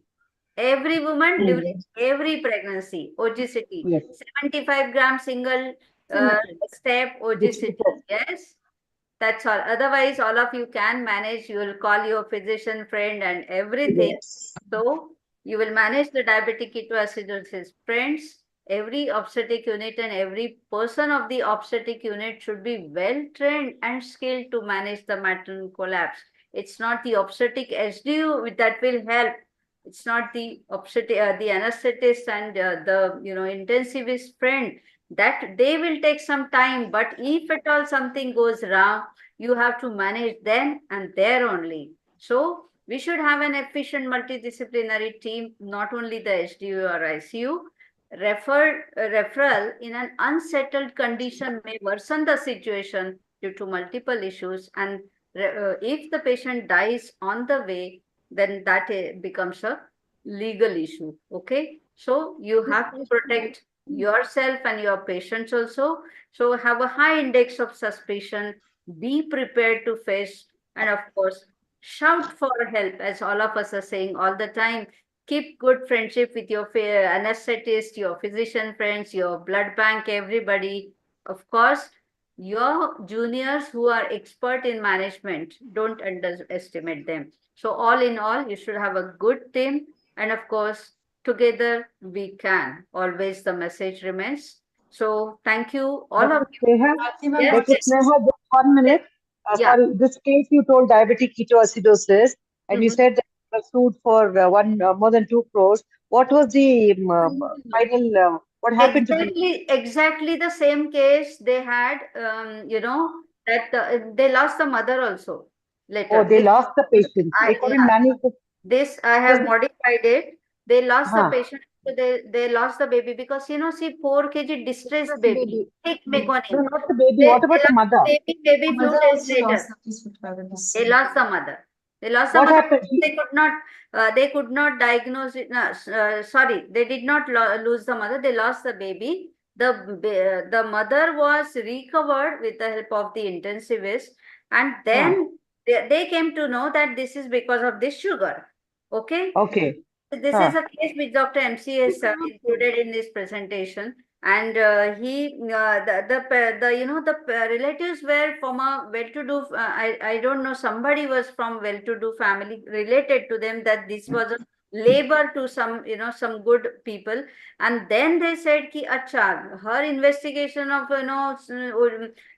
this should have been done earlier, so it was not done. And because of this, this lady landed up into this catastrophe. So because of this, she has to spend so much of money also, and so much of stress also. So this is a investigation which is a basic routine investigation, and the obstetrician has failed to do. So the High Court of Gujarat, I think they have, they have filed a criminal suit against this doctor, but somehow they settled it, but they lost it in the court. So the criminal suit was, settled out of court, but then in the consumer forum, they lost this case. So that is what, Okay. yeah. So very Thank you. simple investigation, and a very important take-home message from this case. Okay. Any comment you want Thank to you. make, Dr. Bharti? I want to make one comment that for any case, any obstetric emergency, do not hesitate to call for help. Please call your colleagues. They may be seniors, they may be juniors, but an extra pair of hands always helps. Yes. One. And then have a team of your own your own team obstetricians in the city where you live, because we all live in small towns, so that the moment we inform somebody, the 3 to 4 of them rush to our hospital. And what happens? One of them takes over the situation of his speaking and counseling. The senior most obstetrician sometimes will start doing the talking and documenting. And there's one junior doctor who will be documenting each and everything that we are doing, the consent, the procedures, what we are giving, when we are giving, in the chronological order at that time, because one person cannot do that. So what happens in case of litigations, we know that we can present our case sheet instead of writing it later on. And we also have nurses who are standing there, and we tell one nurse who will do only the writing. And all the drugs, all the medicines, the empty vials and the empty bottles, I always keep it in a box. I don't dispose them. We don't dispose them till the patient survives, and we enter everything in that. So this is very important. And also from time to time, we should have some drills in our own setup, however small hospital. Yeah. However small So the hospital most we have. important message what we want to give from this panel is, it's see, drills. calling for help is not only calling the external people, it's your own staff. You have to teach them, train them, and time to time you have to evaluate them. Okay, Yes, you yes, must we have to conduct tell them. the mock drills also. So like you have PPH and eclampsia drills and all these things. So that is where the role of, the Manyata, Laksha Manyata. Manyata and Manyata program. And see, for everything, like even drawing blood, sending into the laboratory, arranging for blood, everything, somebody else will be able to do it. Yeah. And it's not only the keeping the trays and everything ready, but it's the readiness of your infrastructure, readiness of the manpower, and of course the task assignment to And each. the presence of mind. The presence of mind in that situation, which all have a presence of mind. Yeah. So if you keep on doing the drills, they will like spontaneously get into that mode. Exactly. So rather than you becoming panic, because you have not trained your staff, you have to assign each work to the each staff, that you, if at all anything happens, you will call the people, you will, communicate with the blood bank, you will take care of this labor scenario. One person, you will, go for the consent, the assistant doctor, or maybe your senior staff who is well versed with communication. So that is how everything has to be, well organized. Then managing not only the difficult situations here as clinical scenario, but also the medical legal litigations, which are likely later on. You have to be prepared. So good, always for medical legal, they give the message that good documentation is good defense, and no documentation is no defense. So that is So what we do, Sneha, in all high-risk cases, we do a video documentation, a video consent. We tell them also, the patients, that you are, the attendants, that you are on record, we are recording. You can also record what I am talking. I tell them, please record what I am talking to you. The right is like postpartum hemorrhage, morbidity, mortality. One by one, we tell them. So, and I tell them, I am recording everything for my safety. If you want, you record it also. Perfect. So thank you so much. Thank you so much, the entire team KSOGA, and thank you all my esteemed panelists, very learned panelists contributing to the discussion so much. Thank you so much, everyone. Thank you.